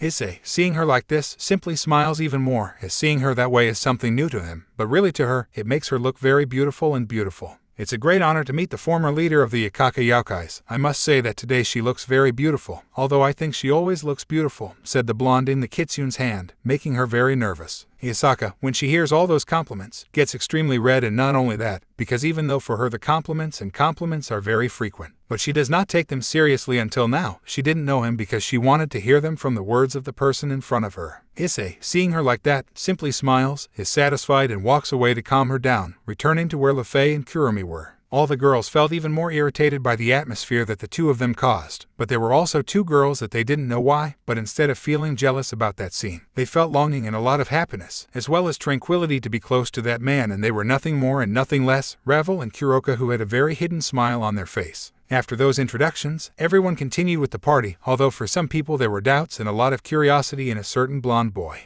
As time goes by and everything calms down, after the entrance of the trio they get ready to talk about trivial topics. Asia, Zenobia, and Irene were dancing with their respective boyfriends Dethelm, Liu, and Nero in that order. Rasuizer, Riaz, Akino, Kaneko, and Kanu were talking to their respective partners, enjoying the evening. Ravel and Kuroka had Lefei in a corner questioning her about the blonde. Kurumi-chan, you want to dance? Asked the brunette with his hand outstretched to the dragon who taught him to dance a long time ago, and this would be a very good opportunity to put everything he learned to the test. Of course I'd love to, replied the dragon very happily as she took the blonde's hand to head to the dance floor. When they were on the dance floor they realized that there is a soft and quiet song, so the blonde brings the dragon to his body and puts his hand on her waist, and the other take goes up to start moving from one side to the other in a very calm but, at the same time, elegant way. Kurumi, upon feeling the touch of the blonde, blushes since she was very close to him, but after a few seconds she relaxes and begins to follow the movement of the blonde while closing her eyes to enjoy the closeness and the aura that was rolling over her from him. You're having fun? The brunette asked softly. I'm always by your side, the dragon replied with a smile. Come on, mate, it's your chance, Drag said in the blonde's mind. The blonde commented a little nervously. Come on, mate, you won't get another chance like this, Drag said, encouraging the blonde.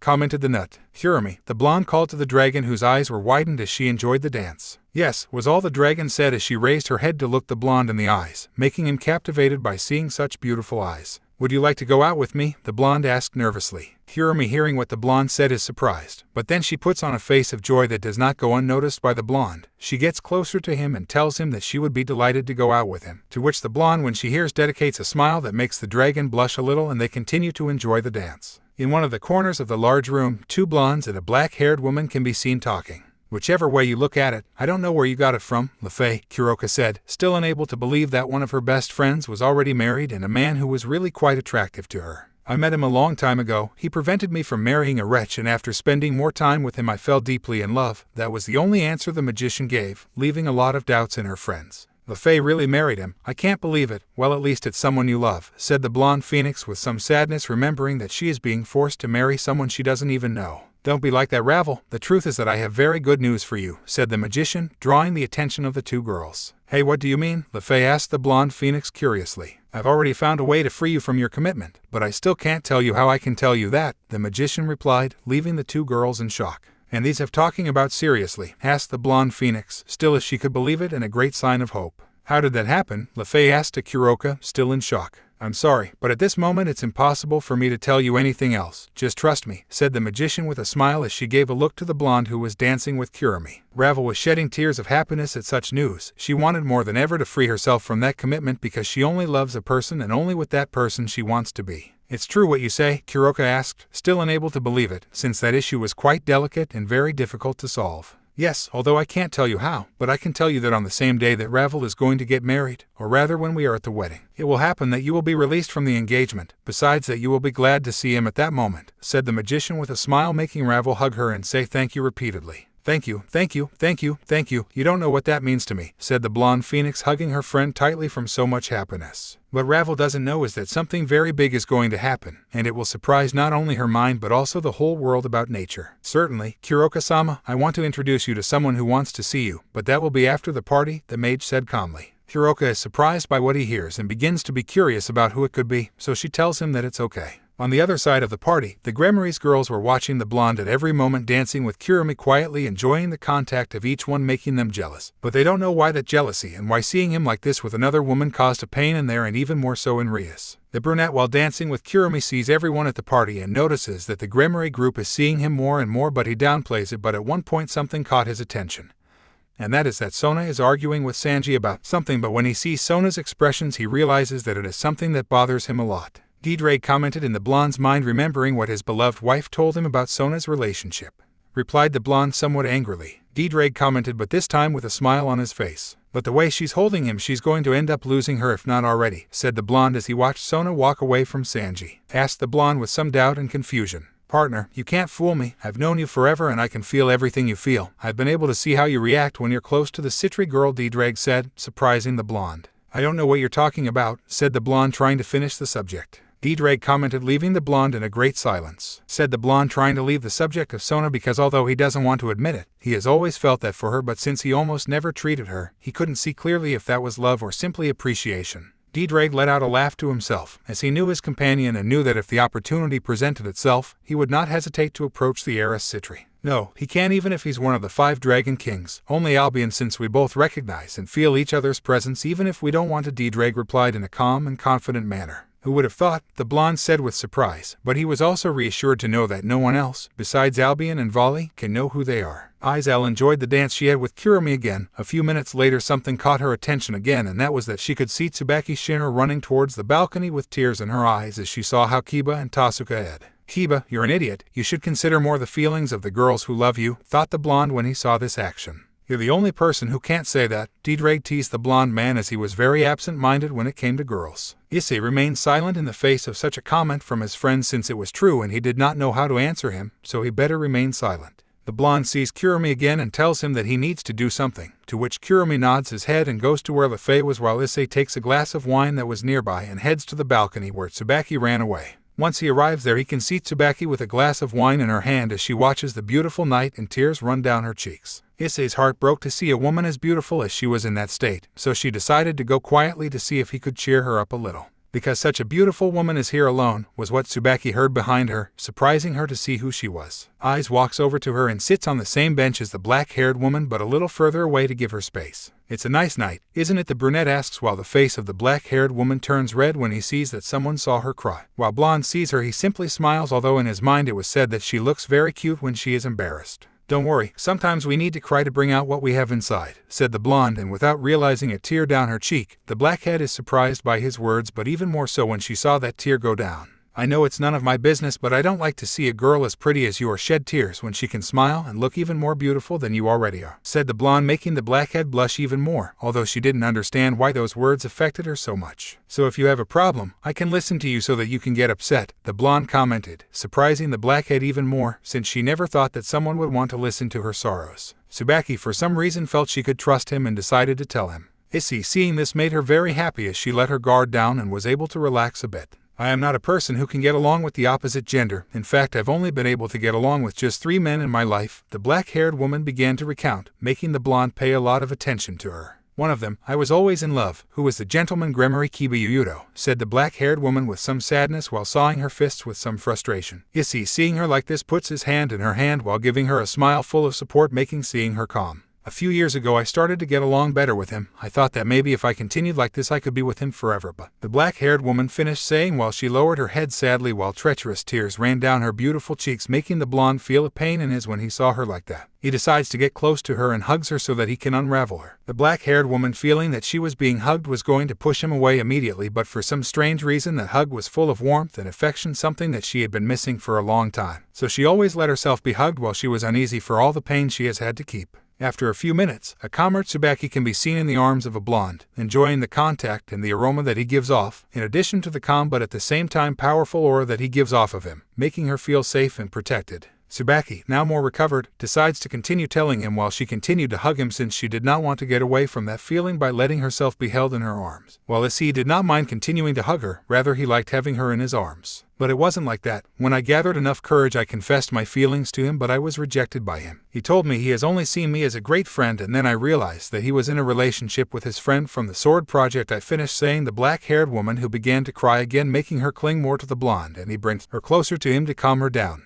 "Don't worry, cry, get upset, I'm here for you for when you need me, I'll never leave your side," said the blonde, trying to reassure the black-haired woman who clung to him as if it were the last thing of her life. The blonde simply stayed there for her to reassure her, caressing her hair with affection, making her feel happy and calm. In addition to feeling protected, what I miss her the most is that she has only felt this way with one person, and that is Issei. "Tell me something that happened with the other 2 men you know," the blonde asked the blonde who was already much calmer but still refused to let go of the blonde, so she answered him even while he was in her arms. "One of them is the laborer and boyfriend, well I think ex-boyfriend of our king Sona Citri, Saji Genshiro, and although he has become very jealous and possessive he is still a good guy, although for me he is not what I would want as my partner." "And the last one, who is it?" the blonde asked again, even though he already knew the answer to that question. Tsubaki puts on a sad look but makes a smile as she remembers that Issei notices that expression. She turns away from the blonde a little and looks up at the night sky. "I haven't seen the other person in 10 years. He was a very perverted person but also funny," said the black-haired woman, smiling even more at the memory. "Although we didn't talk much, the little we did really made me feel good and relaxed since with him I could be myself," she said, surprising the blonde, but he was more surprised to see what, since she had a beautiful smile while she looked at the stars and the moonlight fell on her, giving you to see how beautiful she was. Issei, seeing her in this way, is amazed by how beautiful the woman in front of his eyes was. "It's a funny thing that now that he's not missing him, I really like to spend more time with him," said the black-haired woman with a sad smile. But that statement made the blonde wonder something, and to get rid of the doubt he asked her directly, "Tell me something, do you like him?" That question made the black-haired woman blush, but when she was going to deny it, she couldn't, and at that moment she realized that she really loved the brunette more than a friend, and although when she met Issei she was in love with Kiba, she later fell in love with the brunette, but she never accepted it. When Issei left, the pain she felt when she lost him made her cloud her feelings, making her believe that she was in love with Kiba and not with Issei. That discovery perplexed her. She couldn't believe it. She had really fallen in love with him. She just had to accept it for her feelings and her whole being to calm down. She forms that a smile. She was really happy to discover that part of herself that she had hidden herself without realizing it. The smile did not go unnoticed by the blonde, making him very curious. "How curious, you know? I just realized that my real mind liked it." "No, I like Hyoto Issei," said the black-haired woman with a big smile on her face. Issei, upon hearing that, was in utter shock at such a revelation, as in front of him was the Queen of Citri, Tsubaki shimmered, declaring her love for him, albeit in an indirect way. Dragón commented, mocking his partner. Issei, hearing that he was going to say something, but when he saw the truth he better keep silent, making Dragón laugh more at him.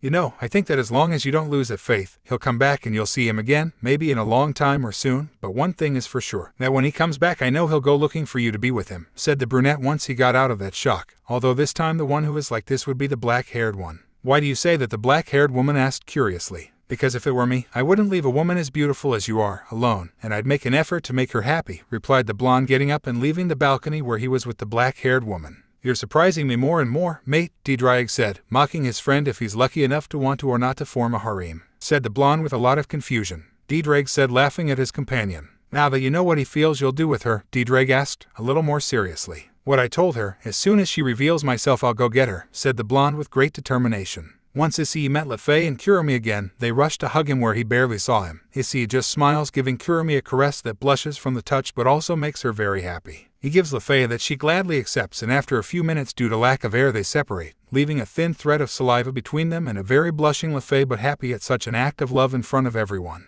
The Grammari's girls were so jealous when they saw how the boy made out with the mage, but they couldn't understand why he felt that way when a woman approached him. Sona was talking to a Tsubaki who had a fresh and calm face on her face, much better than before. The Grammari's girls are with their respective partners, even the newlyweds were with them. Azazel, Surzech, Graphia were talking to Yasaka at a table, quietly enjoying the party. Vali was with his women, dancing with each one for as long as they enjoyed the moment. Issei, seeing this, still couldn't believe that Val, he feverish and addicted to fights, married, living quietly in the underworld. Issei was talking to Lefei while Kurumi was hugging her arm as if that was all that mattered to him, as it seemed like he was in his own world as he felt the blonde's aura. At that moment a large explosion of smoke was heard on the table where Yasaka was, but before anyone could do anything they all realized that they were encased in some kind of bubble. While as the smoke spread they all realized that there were many mages and the leader of them had Yasaka in a bubble next to him. "Sorry for the disaster, since I didn't have an invitation I had to go in like that," commented the leader of the magicians in a mocking tone. "What happened to them? Who are you?" an angry Konko asked. "What have they done to my mother?" Let go, the younger Kitsune demanded when she saw her mother who was unconscious. "Haha, calm down little one, your mother is fine, for now," replied the leader of the wizards mockingly. "Who we are, you will soon know who we are, but now I only come for her, for she is necessary for my lord's plans," said the magician calmly. Hearing that, everyone present began to try to break the bubble, but no one succeeded, not even Surzech and Volley, who hit it hard in order to help Yasaka. "Don't try to break that bubble, no one will succeed because it is there to withstand the attack of a god," commented the leader of the magicians, surprising everyone. "Since you know, I don't know how to make an effort as it will all be in vain. Well, I'm retiring since my mission is completed," said the leader trying to leave with the former Yokai leader. But before he does, he heard a voice that made him stop and surprised everyone who he was. "You know I can't let you leave this place and even less with her, so because we don't leave it and you give up, maybe you can get hurt less, but if I don't assure you you're going to regret it," said the blonde calmly but with a firm and deep voice, making everyone in the room have a shiver that runs through their bodies. "And what can a rat like you do, with a being as powerful as me?" said the magician, presuming that even if he was very strong, he would not be able to get out of the bubble.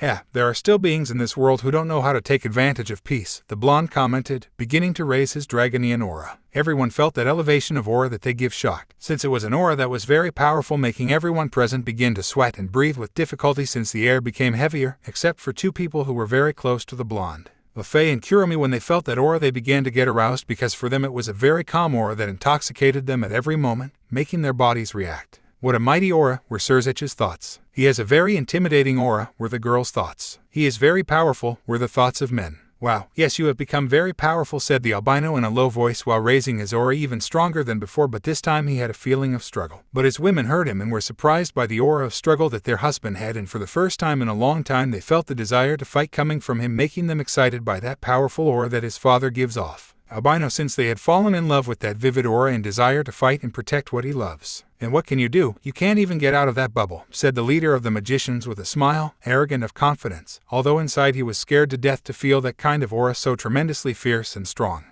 Do you think this level of barrier can stop me?" said the nut, putting his finger on the bubble. "Stupid, I told you it's impossible to break it," said the leader confidently, until it began to crack little by little where he had his finger on. "This is nothing," said the blonde as the cracks expanded to all parts of the bubble and immediately it broke as if it were glass. Everyone present was surprised by how easily it broke. "Now you'll feel the real pain of touching a woman like her," said the brunette, angry at having touched his beautiful kitsune. The leader of the wizards was in a trembling and cold sweat as each time he saw how the blonde approached him with a face that promised a lot of pain. "Attack," was the leader's cry for all the mages present to react and attack with their best spells, hoping to kill him. Everyone was shocked. Those attacks were very powerful and together I could see anyone killed. The mages, seeing that their spells impacted, rejoiced, thinking that they defeated him until they heard a voice surprising everyone present. "If that's all they have, I've really been disappointed with the current level of mages at present," said the blonde coming out of the smoke without a scratch. "My dear Fei-chan, you can teach them what it really means to be a magician," said the blonde man, drawing everyone's attention. "Hi," replied the magician very enthusiastically, since she could practice a spell she learned recently from her beloved husband. She stands in front of the blonde and created a huge magic circle on his red head. "Blazer Dragon," the mage shouted as a huge, towering fire dragon came out of the magic circle attacking all the mages. All the mages were charred, leaving only the leader of them, while the mage was very happy since that attack was very powerful and it didn't take much effort. Everyone present was in shock, as they never imagined that the mage was so powerful. Ravel and Kuroka were the most surprised since they knew very well the level that the mage had, or at least before. So the two of them began to wonder where Lefei had become so powerful from, and only one answer came to her mind when she saw the person next to her congratulating her. What better way to become strong than one of the strongest dragons in existence? "Good job, Fei-chan, after I give your reward," said the blonde, although he only said that last one so that she would listen, making her blush at such words, but he didn't say anything since she did want that reward. "Well, it's time to finish with you," said the blonde as he looked back at the magician who was trembling with fear. In a fraction of a second, where no one could see, the blonde was already in front of the magician, surprising everyone at such speed. The magician realizes that he is frozen at such speed. Issei gives a simple blow to the magician's face, sending him shot against a wall, causing him to go through and creating a crater on the ground where he fell, leaving the magician unconscious since his jaw was twisted by the blow, ribs and several organs damaged by the impact. The room is silent at such an act of power. Everyone is shocked except for Volley who, seeing how powerful his rival has become, begins to get more and more excited. Issei turns back to where Yasaka was since the wizard didn't even serve for a warm-up. He puts his hand on the bubble that imprisoned the older kitsune, breaking it and grabbing Yasaka before she falls to the ground. Fei-chan, Kurumi-chan, you can free everyone, said the blonde to his two beautiful girls. Hi, was what they said to set about freeing all the guests. When everyone was free, she ran out to see if her mom was okay, where the blonde had her in his arms, carrying her like a princess. Mother, cried the younger kitsune worriedly when she arrived with Kaneko and Yasuko. Don't worry, she's fine, she was just fainting. If she rests one night she'll be fine, said the blonde, reassuring everyone present. Thank you for the help, said Mao Surzech. Don't worry, I just did it because it's the right thing to do. Besides, I can't let them put a hand on it, the blonde commented with a smile. But some were confused by what he said, except for a certain mage and a certain dragon. Really, you are very strong to break that kind of bubble without any effort, Azazel said this time, drawing everyone's attention to what he said. I went in for 10 long years in a row isolated from the world to protect my loved ones, said the blonde, looking back at Lefei and Kurumi, who turned red because of the comment but at the same time very happy because Rubio would do anything for them. After such a hellish training as the one I had, I couldn't break a barrier like that. It would be a disgrace for my teacher. Besides, the bubble had many fractures. You just add a little magic to those fractures and they will break, as you already saw, explained the blonde, surprising everyone that he had such knowledge, as well as having such a level of handling magic. The girls, seeing the look and smile that the blonde man dedicated to the magician and the dragon, became jealous because it was not them. Well, if you'll allow me, I'll take Miss Yasaka to a safe place so she can rest, the blonde said to everyone, but when he sees that they're going to say something he goes on. As you already saw, for now I am the only one who can protect her. Besides, I imagine that the two leaders of the alliance are busy to take care of her. The others, I imagine that they have matters to attend to, and for you ladies, Kanu has to enjoy her honeymoon with your husband. The same you, Miss Kaneko. That leaves us only one option, me, therefore I will take care of her while she rests. She has my word as a dragon that nothing will happen to her, said the blonde, silencing everyone since that was the pure truth. Well, with that decided, I'm retiring so that Miss Yasaka can rest, said the blonde as he withdrew while being held by the arm by Kurumi, who was leaving with him. Fei-chan, you can stay if you like, but don't come home too late, please, so I don't worry, said the blonde, seeing the magician nod and leaves the party. Well guys, Yasaka-sama will be fine, I can assure you, so why don't we continue with the celebration since today is a very important night, said the magician to those present, who were encouraged to continue the celebration once the unconscious magician was arrested and the wall was fixed, although some people had a certain blonde with green eyes in their minds. Human world, Hyoto residence. On the island of the Hyoto residence, a dimensional gap opens up from which a blonde comes out carrying a blonde and at the same time a blackhead.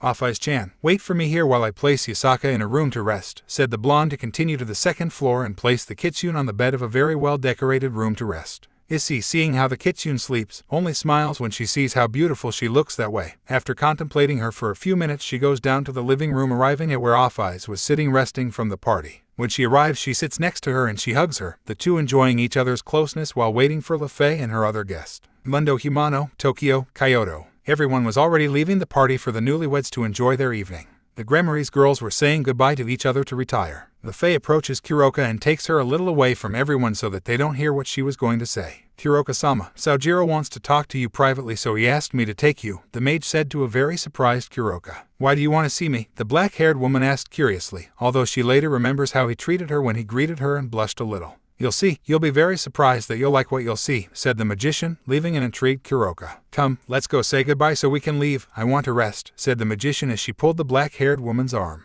When they got to where they were, they all congratulated the couple one last time, but before they left, Riz asked Kuroka. Kuroka, you want us to take you to the Underworld? The redhead asked. I'm sorry, Riz, but Lefei invited me to come to her house, replied the Nekomata, surprising all the girls. Ah, you're going to England then? Riz said quietly. No, I don't live anymore there. I left my house a long time ago. Now I'm living with my husband and Kurumi somewhere else, the magician commented, leaving everyone surprised, but something in Lefei caught everyone's attention. Lefei, that mark you have on your shoulder is Guirdo. Don't tell me it's Ravel, couldn't finish saying because the magician gave him a big smile of pride that everyone saw. Yes, that's right, this is my husband's mark, said the magician with great pride and a beautiful smile of happiness. Lefei, you know what that means? Sona asked, very upset as Saji keeps saying that he wants to mark her so that no one comes near him. Yes, it means that I can't be with any man who isn't my husband, and I really don't mind being with someone else. I just love him and he's the only one I want to be with. Plus he told me about the brand long before we got to that, the magician said with a smile. From what I see, you don't know, but a dragon can decide to mark its partner or not. The simple fact that they have does not mean that it will mark it. For my part, I did decide that it marked me since I really feel very proud and very happy to be one of its partners, I finished saying, surprising everyone at the new one since they did not know. Everyone looked at Saji, and he turned his head away. Sona got a twitch in her eye because her partner, or rather, as of today, her ex-partner, had not told her such an important piece of information. Wait a minute, said one of his partners. Maybe there's more, said a dubious Tsubaki as she was a little interested in him. At the moment, no, I'm the only one who is his current partner and cousin. But as you could see today, there is also Kurumi who is taking things calmly, said the magician, giving some hope to certain people. Well, if you'll allow us, we'll retire, said the magician by way of greeting. Wait, Ria said to the two girls who were about to leave. What do you need, Ria-san? We want to retire to my house, said the magician calmly. Your truth is living with Saojiro-san, was the question Akino asked. Yes, I've been living with him for about a month or two, replied the innocent mind. But if Kuroka comes to your house, he's going to be there, Ria said with some nervousness. She didn't know why, but something told her that she had to prevent Kuroka from going to that house. If he's there, the mage said to Rias, all the girls hearing that for some reason don't like the idea that Kuroka is going to. Well, if that's all, we'll retire, said the mage, disappearing into a magic circle with Kuroka by her side. Human world, Hyoto residence. In front of the residence appears in a magic circle Lefei and Kuroka. The black-haired woman when she sees the house is surprised because it is very beautiful, and just by seeing it is protected by several barriers. Come on Kuroka-sama, he must be waiting for us, said the magician to pull the black-haired woman inside, where a blonde and a black-haired woman are on the sofa in the living room. See, they've arrived, said the blonde calmly. I'm glad you arrived safely, my dear Fei-chan, said the blonde man, going to the magician to receive her and give her a tender, which the magician very happily received. Kuroka, it's been a long time since I've seen you, said the blonde hugging the blackhead. Kuroka, when she feels the hug, is shocked. She didn't know how to ration, but something about it made her feel okay when they separated. They could see a surprised Kuroka and the blonde didn't know why. Ai-sama still wears the costume of Saojiro, said the mage, letting Issei know why of her reaction. Kuroka, when she heard that name, froze. She didn't know why, but her heart began to race, thinking that maybe it was just maybe that person. In an instant a magic circle is created on the ground and begins to rise, changing its parascience and aura back to normal. Kuroka couldn't believe it. When she saw the person in front of her, tears began to run down her cheeks. She couldn't control them. She didn't know whether to believe that this person was really in front of her. That person who cried for him so many nights, who always wanted a hug from him, a caress, whatever it was. She just wanted it to be there for her, and with a brittle voice she asks him, trying to believe that it really isn't an illusion. Is it really you eyes? The Nekomata asked with a lump in her throat. She wanted me to tell her that yes, there was, that it was not an illusion, that he will never leave her again and he will always be with her. If it's me Kuroka, I'm back, replied the now brunette with open arms and his unmistakable smile. Kuroka approached very slowly, little by little, with fear that he would really disappear, and he never was. But anxiety killed her, and without wasting time she ran into the arms of her beloved. From that shoulder that she has longed for so much, with tears in her eyes, she throws herself into his arms, making Issei hug her tightly. Kuroka, feeling that warmth, that affection, can't take it anymore and begins to cry desperately, clinging more and more to Issei while burying her head in the nut.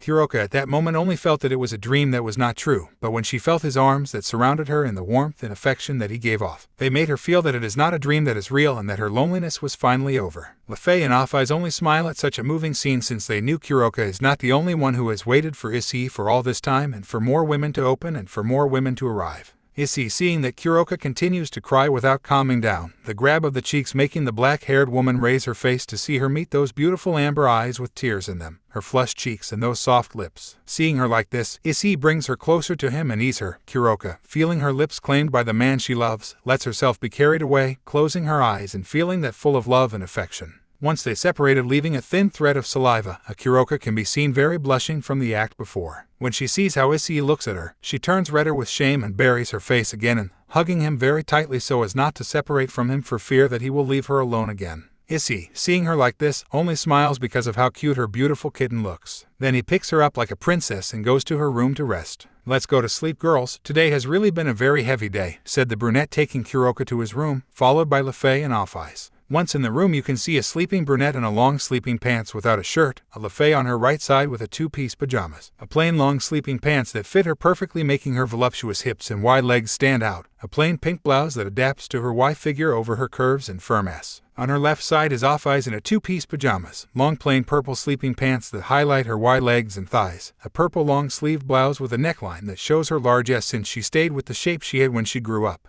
And Kuroka, who slept peacefully on top of the nut tree, letting himself be enveloped by the aura and warmth that they give off from it. Kuroka slept in a small shorts, a tank top. It should be said that she looked sensational, to see her good and shapely wide legs, her excellent curves and perfect ass. Before Issei fell asleep she was amazed to see how wide Kuroka had become, and it took her a long time to fall asleep, and on Kuroka's side she was happy and red. Happy to see how her man reacted to seeing her like that, and red to see and feel the good and shapely torso of the brunette. Human world, Hyoto Island. The night passed quietly without any problem, and in the morning you can see a Kuroka waking up with a big smile when she saw where she had woken up, as she was in the heart of the man she had longed for and loved so much for 10 years. Good morning. How did my beautiful kitten wake up? Asked the nut, giving a big to his beautiful kitten that she happily reciprocated with pleasure. Better than ever, Naya, the black-haired woman replied with a big smile and a calm voice. Come, let's go downstairs. Breakfast must be almost ready, said the nut to get up, but Kuroka wouldn't let him. Because so fast, Naya, since neither Lefei nor Kurumi are there, because we don't take advantage, Naya. You know how much you have missed me in all this time, Naya, said the black-haired woman in a seductive voice, making the brunette start to get aroused, and it didn't help how wide the Nekomata was. In a moment of carelessness, Kuroka eased the neck of the brunette, and that was the cat that spills the glass. In a moment she begins to Kuroka tenderly, but he becomes more and more possessive and passionate.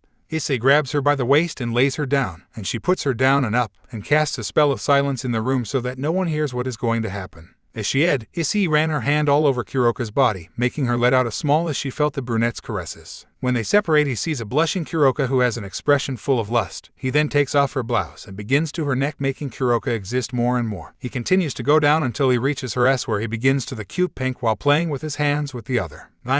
She lets out a full of lust and excitement, feeling how the brunette devours her ass, and in a moment where she feels that he bites her, she can't stand it anymore, and I give a big, making her have her first orgasm. Issei sees how Kuroka breathes heavily and separates himself from her a little to admire her a little more, since such a beautiful woman must be appreciated at all times. Issei smiles when he sees how she looks at him with lust, but with a big blush and accelerated breathing. Come on, my little kitten, this is starting, he says, whispering in her ear, and then bites her ear, making her let out a small of pleasure. Issei takes off her small shorts, revealing her beautiful intimacy, which was crowned with small black hair. The brunette begins to approach and run his tongue slowly through Kuroka's vagina, who, upon feeling it, gives her a loud "Mayo." Issei continues to do her thing, devouring the vagina of the beautiful and white Nekomata, making each complete with lust, until she felt how the tongue of the brunette ran through her inside and she couldn't stand it anymore. She gave a great. Kuroka is left breathing very heavily because of the great pleasure that the brunette made her feel. She looks at him again and tells him that he wants more. My beautiful kitten, if we continue, I'm going to mark you as mine, and you'll never be able to be with anyone else, only with me, said the brunette, because he lets himself be carried away by lust, loses control a little, and marks the woman he is with. I don't care, Naya, I just want to be you and no one else, Naya. I've waited for you for 10 years, and now no one is going to separate me from you, Naya, he said with black hair in an agitated tone. The brunette, on hearing this, smiles and takes off the pants he is wearing and reveals his erect penis, which when he sees it, the black-haired woman is surprised by the size, and without realizing it begins to her lips. Issei places his penis in the wet vagina of the Nekomata, pushing little by little so as not to hurt her, until it collided with something and she had to push harder, and when she broke it, a trail of comes out. Kuroka clings tightly to the brunette's back as he feels the pain. Tears begin to come out of his eyes, but his face was with a smile of happiness, knowing that now it belongs to him in body and soul, to the man he loves so much. After a few minutes that Kuroka recovered from the pain, Issei began to move slowly, causing the Nekomata to little by little, until the brunette increased its speed more and more. Naya.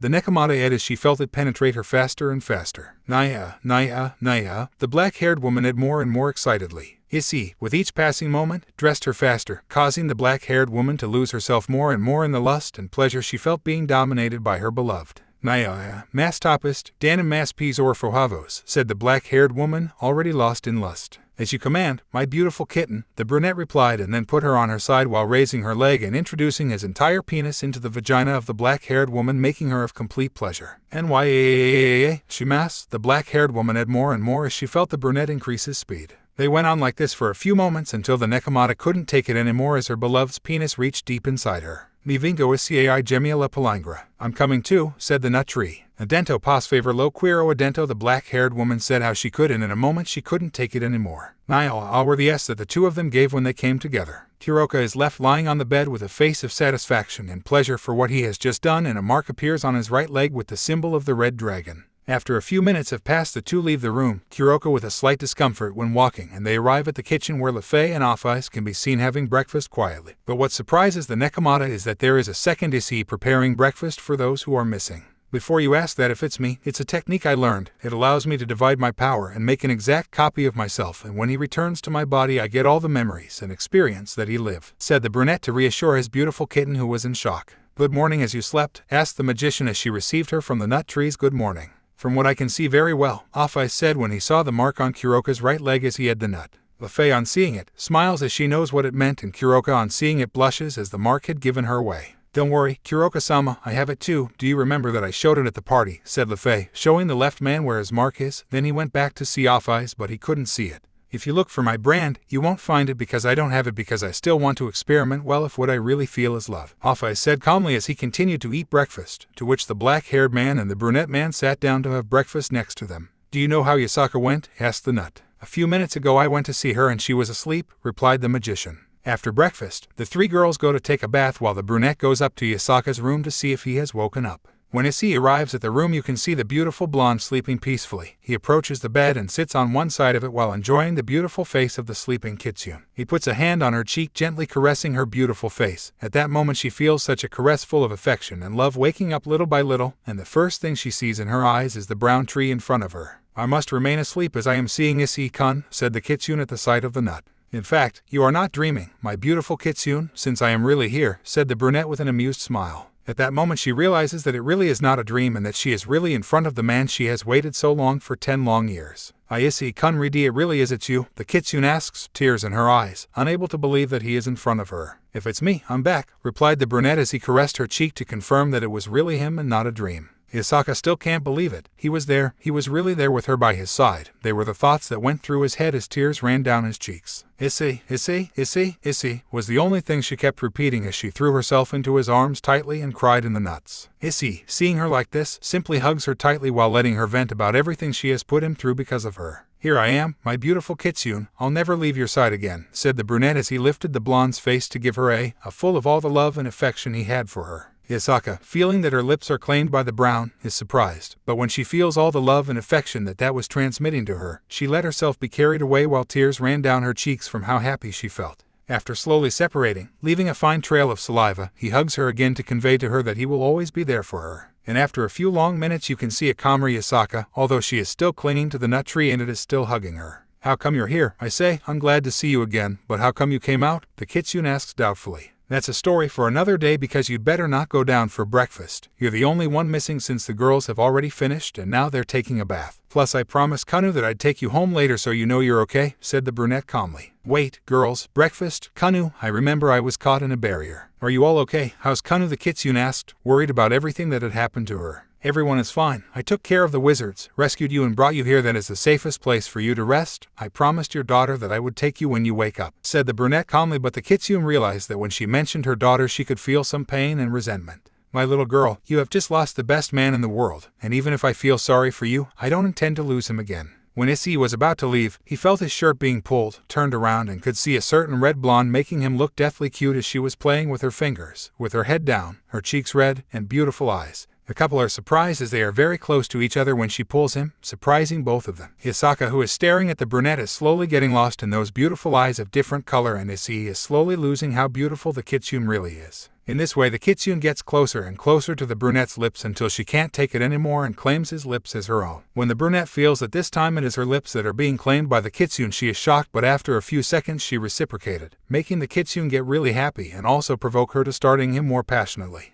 And wait now, Yasaka-chan, if we follow here's how it goes. So this is going to end in a different way, the brunette said as best he could, since he could barely take a breath from the ease that the kitsune gave him that turned him on more and more. For me, this can end any way you want, Yasaka commented, causing a certain nut to be surprised by such a revelation. But before he could do anything, someone interrupted them. You'll have plenty of time for that for now, because you don't go down for breakfast, Yasaka-sama, as we'll have to go to Tokyo soon, otherwise your daughter will be worried, Lefei said, interrupting the scene. She's right, Yasaka, because you better not wait a bit, Kuroka said calmly with a smile on his face as he still remembers what he did with the nut a few minutes ago. Lefei, Kuroka, what are they doing here, rather than here, asked the kitsune, realizing that the place where she doesn't recognize him. You're in my house, Yasaka-chan, and with what they do here, well, Lefei is my wife and let's say Kuroka is my lover, said the brunette, surprising the kitsune. Also embarrassing the magician because she is still not used to being his wife, although she is happy every time the brunette says it, and Kuroka the same, since she can finally be with the person she loves. After a few minutes Yasaka was having breakfast, marveling at the beautiful house that the nut tree has, as it was neither very large nor very small, while the members of the family accompanied her to talk about trivial matters. Until she sees a certain very beautiful woman of about 26 years old, black hair, big body. She goes into the kitchen to where everyone was. This left Yasaka shocked, as she didn't know who she was. Even though she saw her at the party, she remains unknown, as she felt an extremely powerful mind aura coming from her. Yasaka, she's off ice, she's just changing her shape so I could be with me more comfortably, since seeing her as a child felt weirding her or being with her, said the brunette when he saw that the kitsune didn't know who she was. Also because I can seduce you more easily that way, said the dragon, blushing. The brunette because that appearance provoked her a lot, besides the fact that she looked so pretty. Yasaka was surprised as she was informed that Off-Eyes was a being who had no common sense and did not know what feelings were. But she was reassured when Lefei told her that she has been studying with Issei, and now she shows more feelings, plus that she is one of the girls to be a candidate for Issei's girlfriend.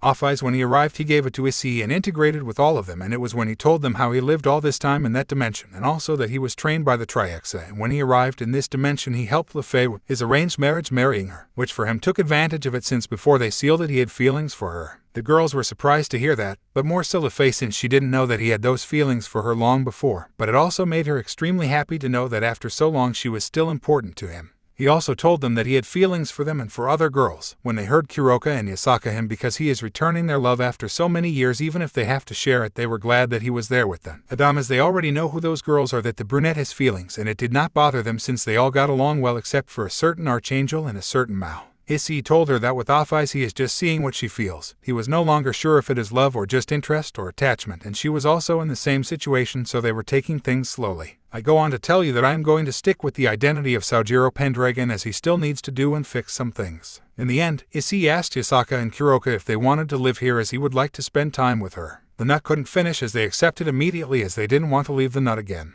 With that topic finished, the nut told all of them to go get ready since they are going to Tokyo, so that Kanu does not worry about Yasaka besides packing his things to move. Then to the Underworld for Kuroka to do the same, besides that the nut wants to go visit the Citri Academy, although he will surely go on another day because I didn't think he had time. To which they all went to get ready, but first he told Kuroka and Yasaka that he left them a gift in their respective rooms, because even though they sleep with the nut tree, each one has a separate room. Some time later, Issei went downstairs with black shoes, black dress pants, and a blue long-sleeve shirt, revealing part of his. After a while the girls came down. Lefei wore a blue blouse that showed the red dragon mark. She also wore a black petticoat showing off her Y and shapely legs. Off-Eyes wore a purple kimono that showed off her voluptuous body perfectly. Yasaka wore a kimono that was Issei's gift. This was yellow with a touch of silver and with simple prints showing her well-formed curves that made her look Y and charming, to which the kitsune loved her gift. Last but not least was Kuroka, who also wore the gift, a black kimono with silver touches and bells at the bottom. It also showed the red dragon mark on her right leg, her white and provocative shoulders, with her voluptuous neckline. It should be said that the nut was more than frozen, as all of them looked incredibly beautiful. Girls look beautiful, said the brunette with difficulty at having such beautiful women in front of him. The girls, when they heard the birthday, they all blushed while they had a smile on their faces, because what woman doesn't like that the man they love doesn't tell them that they look beautiful? Besides, it didn't help at all that the brunette looked so demonically handsome and wide-minded, and with that look and those eyes of different color any woman would blush. Once out of the shock of seeing such beautiful women, the brunette changes its shape again to that of the night before, revealing the most noticeable change: the hair, which is now no longer brown but blonde. Mundo Himano, Tokyo, Kyoto. In the great palace of the Yakai, two beautiful Yakai can be seen with their husband in the garden spending time together. As they talked, they could feel a very powerful and familiar aura, as they had been able to feel a part of that powerful aura the night before. "You must see Saojiro-sama with my mother," said a happy Kanu, as she went to meet them, though she did not know whether the happiness was to see her mother or Saojiro. Meanwhile, Issei can be seen with Lefei, Off-Eyes, Kuroka, and Yasaka entering the palace, and the latter two grabbing the nut's arms, one on each side. When they entered the palace, they were greeted by the guards, who were surprised to see how their former leader was coming, but they still acted with respect as they felt the powerful aura that the blonde gave off. Yasaka saw her daughters coming with her husband to give them a hug. "Mother, I'm glad you're well," said the younger kitsune when she saw her mother, who wasn't hurt. "Don't worry, my little girl, Saojiro-kun protected me and took good care of me," said the older kitsune very happily as she clung more to the blonde's arm, and that both Yakais have a twitch in their eyes when they hear the kun. Also, when they saw that, the two Yakais in the blonde's arms felt a small pain in there, as if they were jealousy. "As promised, Miss Kanu, here is your mother, safe and sound, without a scratch," said the blonde calmly but firmly. After that they went to a beautiful room to continue talking about trivial topics, but in all the time they were talking the two Yakais did not take their eyes off the blonde. In addition, they passed by angry or rather jealous that all the girls who came with him did not want to leave his side, and it did not help to calm their anger or rather jealousy. That at every moment the girls had the blonde or they hugged him except for Off-Eyes and Yasaka, who only hugged him. Kaneko was very angry with her sister for the way she was with the blonde, and even more so when at every moment she asked for it from the blonde and he simply gave it to her with pleasure. In the afternoon the girls were a little hungry, so the blonde decided to go to a restaurant before going to the Underworld. "Well, we're retiring because we have to do some things. Besides, we need to go to the Underworld," said the blonde calmly, drawing the attention of those present. "Why do you need to go to the Underworld?" asked the younger Kitsune curiously. "We need to go get Kuro-chan's things since he will move into our house," said the blonde while they gave a light caress to the aforementioned on her cheek, making her blush but accepting her because despite everything that girl does not like her boy to pamper her in everything he wants. Before this action the jealousy of Yaku's is at its peak. They could no longer watch such a scene and were about to yell at them that they stopped, but something did not prepare them for what they heard. "Then I'm moving in with you too. I hope there won't be any problems," said the older Kitsune, surprising everyone present, except for the blonde and his girls, since it was inevitable, so they talked at breakfast. "Of course not. You know that you are welcome to my home, or in this case to our home," said the blonde with a smile, highlighting the last words for everyone to hear, since everyone had a face that no one believed. "But mother, you can't leave your home, and even less to go live with an unknown person," the younger Kitsune claimed, trying to make her mother reconsider her decision. Although what she really wanted was for her not to go with the blonde, because when she was near the blonde, it made her moody and very jealous. "Because what do you say that Kanu-chan? Of course I can go with him. Besides, he is not a person I did not know, since he is the person who saved me from those who wanted to kidnap me, and also that since I woke up he has worried that I am not missing anything," said the older Kitsune calmly but firmly, since she knows that her real reason is because she is jealous. Despite not knowing who the blonde really is, her instinct does know, and now that she's married she can't do anything. The younger Kitsune didn't know what to say since her mother was right, but she still had that feeling of annoyance when the blonde is surrounded by girls. "I'm sorry, my little girl, but because of your mistake and desperation to get married you lost the opportunity to be with him," thought the older Kitsune when she saw her daughter, who didn't agree. "My little self at your age had already been on the throne for years as the leader of the Yakai. Now it's your turn to take on that responsibility that I know you will do perfectly. In addition to having Kaneko-chan and your wife to support you," said the eldest Kitsune with a smile as she stood in front of her daughter, while the younger Kitsune looked at the ground thinking about what her mother said. "I'm sorry, my little girl, but now that he's back I'm not going to let him get away from me. It's my turn to be happy with the person I love just as you are happy with the person you chose. Although I think that when everyone knows who Sojiro is you're going to have problems just like Kaneko-chan," thought the older Kitsune, seeing that her daughter still didn't say anything. "Well, how about we pick you up later, Yasaka-chan, so you can rest a bit and you can pick up your things," said the blonde, calling the attention of those present, while a certain albino and blonde Yaka had an uneasiness in there but could not do anything. After that moment they all left for the Underworld without Yasaka, who stayed to get ready, but not before going to a restaurant to eat something since the girls were hungry. Underworld, Castle Gremory. In the garden of Gremory Castle you could see certain girls talking about what happened the night before, as no one can get rid of that person who left them very shocked and surprised. "Well, Rias, I don't think he was a bad person, rather I found him very charming, as well as gentlemanly," said the Citrieras calmly while having a cup of tea, since the redhead had been saying that the blonde had no good intentions. "How can you say that, Sona? You dress him yourself. He's someone extremely powerful. Someone like that is not a good person," the redhead commented, very irritated and angry about a certain blonde. "Rias-sama, I think you're exaggerating on the subject," said the blonde phoenix, who went to visit them since she doesn't want to be at home, and arriving she ran into Sona and her queen, who were also going to visit her since Sona didn't want to see Saji and Tsubaki only wanted to accompany her king. "You're going to be on his side too, Ravel?" Queen Gremory asked, with annoyance in her tone. "Lefei is one of my best friends. She relied on her judgment to choose an ideal man for her," the blonde commented happily as she remembered what the magician told her about her husband. That comment silenced the two Gremorys, since she was right. Lefei is not a woman who messes with any man. If she is with him it is for a reason. "I agree with Ravel-san. I don't think he's a bad person. Rather, I think there's no better person than him," said Queen Citri, not realizing what she said can be taken in another way. The girls who were present were surprised at such words, since she had never expressed herself like this about anyone, let alone a man. Sona, on the other hand, couldn't believe it, since she knew her best friend and queen very well and had never expressed herself in that way of any man unless of someone she doesn't know. That really surprised her. Ravel, on the other hand, on hearing this, smiles and thinks about playing a little joke on his friend. "Go Tsubaki-san, the way you say it, it sounds like you've fallen in love with him," the blonde phoenix said with a small mocking smile. The black-haired woman, upon hearing that comment, realizes what she said can be misinterpreted, making her blush with embarrassment and surprising the other girls present, since it is the first time she was embarrassed and turned so red on a man, since not even in the presence of Yuuro Kiba did she act that way. And I gave it I said so just because in the fight I was able to talk to you with him alone and I didn't think he was a bad person, said the black-haired Citri, trying to clear up the misunderstanding that had occurred, although it doesn't help much that she became even redder every time she talked more. Wait, you said you were alone with him. He could have done something to you or worse, kidnap you, since you don't know his intentions, said the redhead Gremory, very upset, who doesn't like the idea at all that the two of them were alone. Don't worry, don't think you're exaggerating a little, said the Citri heiress, trying to reassure her friend, who looked quite upset. Since yesterday, Rias has been in a bad mood and very upset since yesterday. This is only because she doesn't think or doesn't like that any girl is near Sojiro and that everyone present, mainly Sona, has already noticed. Rias, tell me something. You fell in love with Lefay's husband, was the question that the Citri heiress said, leaving not only Rias in shock but also her queen, since she was at this moment asking herself that same question. At that question, everyone was waiting for an answer from Rias, but apart from her, Aquino looked away again as if to avoid this conversation. Of course not, since I'm going to fall in love with him. I don't even know him. Besides, soon I'll marry Ryaser, said the redhead with total firmness but some discomfort in her words that did not go unnoticed by Sona. And you, Aquino, fell in love with him, since from what I have seen you have not said any comment on the subject, as if you wanted to avoid talking about it, the Citri heiress commented and asked Queen Gremory. Of course not. How do you think so, Sona? Besides, I'm already happily married, Queen Gremory replied nervously in her words that Sona could detect. Then why are they trying to make Pendragon-san look bad by saying he's a bad person? Asked the Citri heiress as she adjusted her glasses. That's not Sona, if you don't know anything about him, or where he's from. Besides, his strength isn't normal, the redhead replied in a bad mood.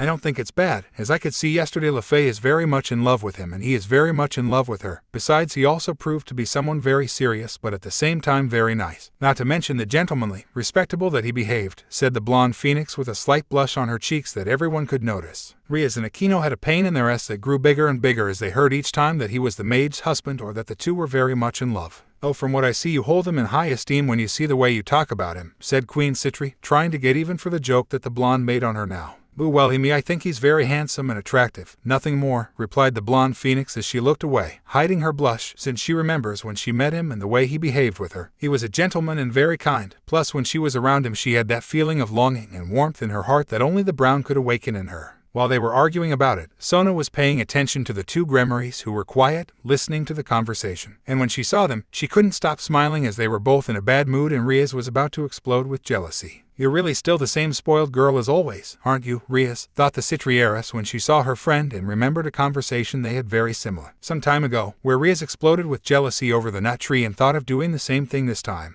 Well, from what I see, Pendragon-san has two admirers, Sona said, calling everyone's attention and blushing too in particular. Although at that time it was really three, since Sona was quite interested in him since they showed many things that caught her attention although she hadn't realized it yet. He's going to have several wives because he's a dragon, said the Citri heiress again, calling attention to that detail that they didn't remember and overlooked. Tsubaki, when she heard that, blushed a lot because despite everything she appreciates him very handsome and gentlemanly. Plus she still remembers the feeling of being in his arms. That feeling of warmth that he gave off was something that she really liked a lot. What Tsubaki didn't know is that Issei having to change her appearance also made her aura. What the black-haired Citri experienced was a minimal part of the brunette's true aura, as her true aura is bigger and warmer than the one she felt. That is why Lefay and Offeyes are always close to him, because even if they are not in the arms of the nut tree, his aura is so great that it surrounds everyone around him, making the person near him want to be closer and not want to leave his side. So why don't you try to talk to Lefay, Tsubaki? Maybe she can get him to take you on a date, and who knows, maybe later on one of his girlfriends, commented the Citri heiress, making her queen blush as much as Ria's hair. And the worst thing is that she liked that idea because despite knowing that she is in love with Issei, being close to him, she felt as if she was with the brunette she fell in love with, gentlemanly, friendly, respectable, and many more things that she could compare to each other. In fact, if it weren't for her knowing that Issei is trapped with the Trihexa, she would swear that they are the same person, because also when he hugged her at that moment to comfort her, she felt as if she was being hugged with himself brown.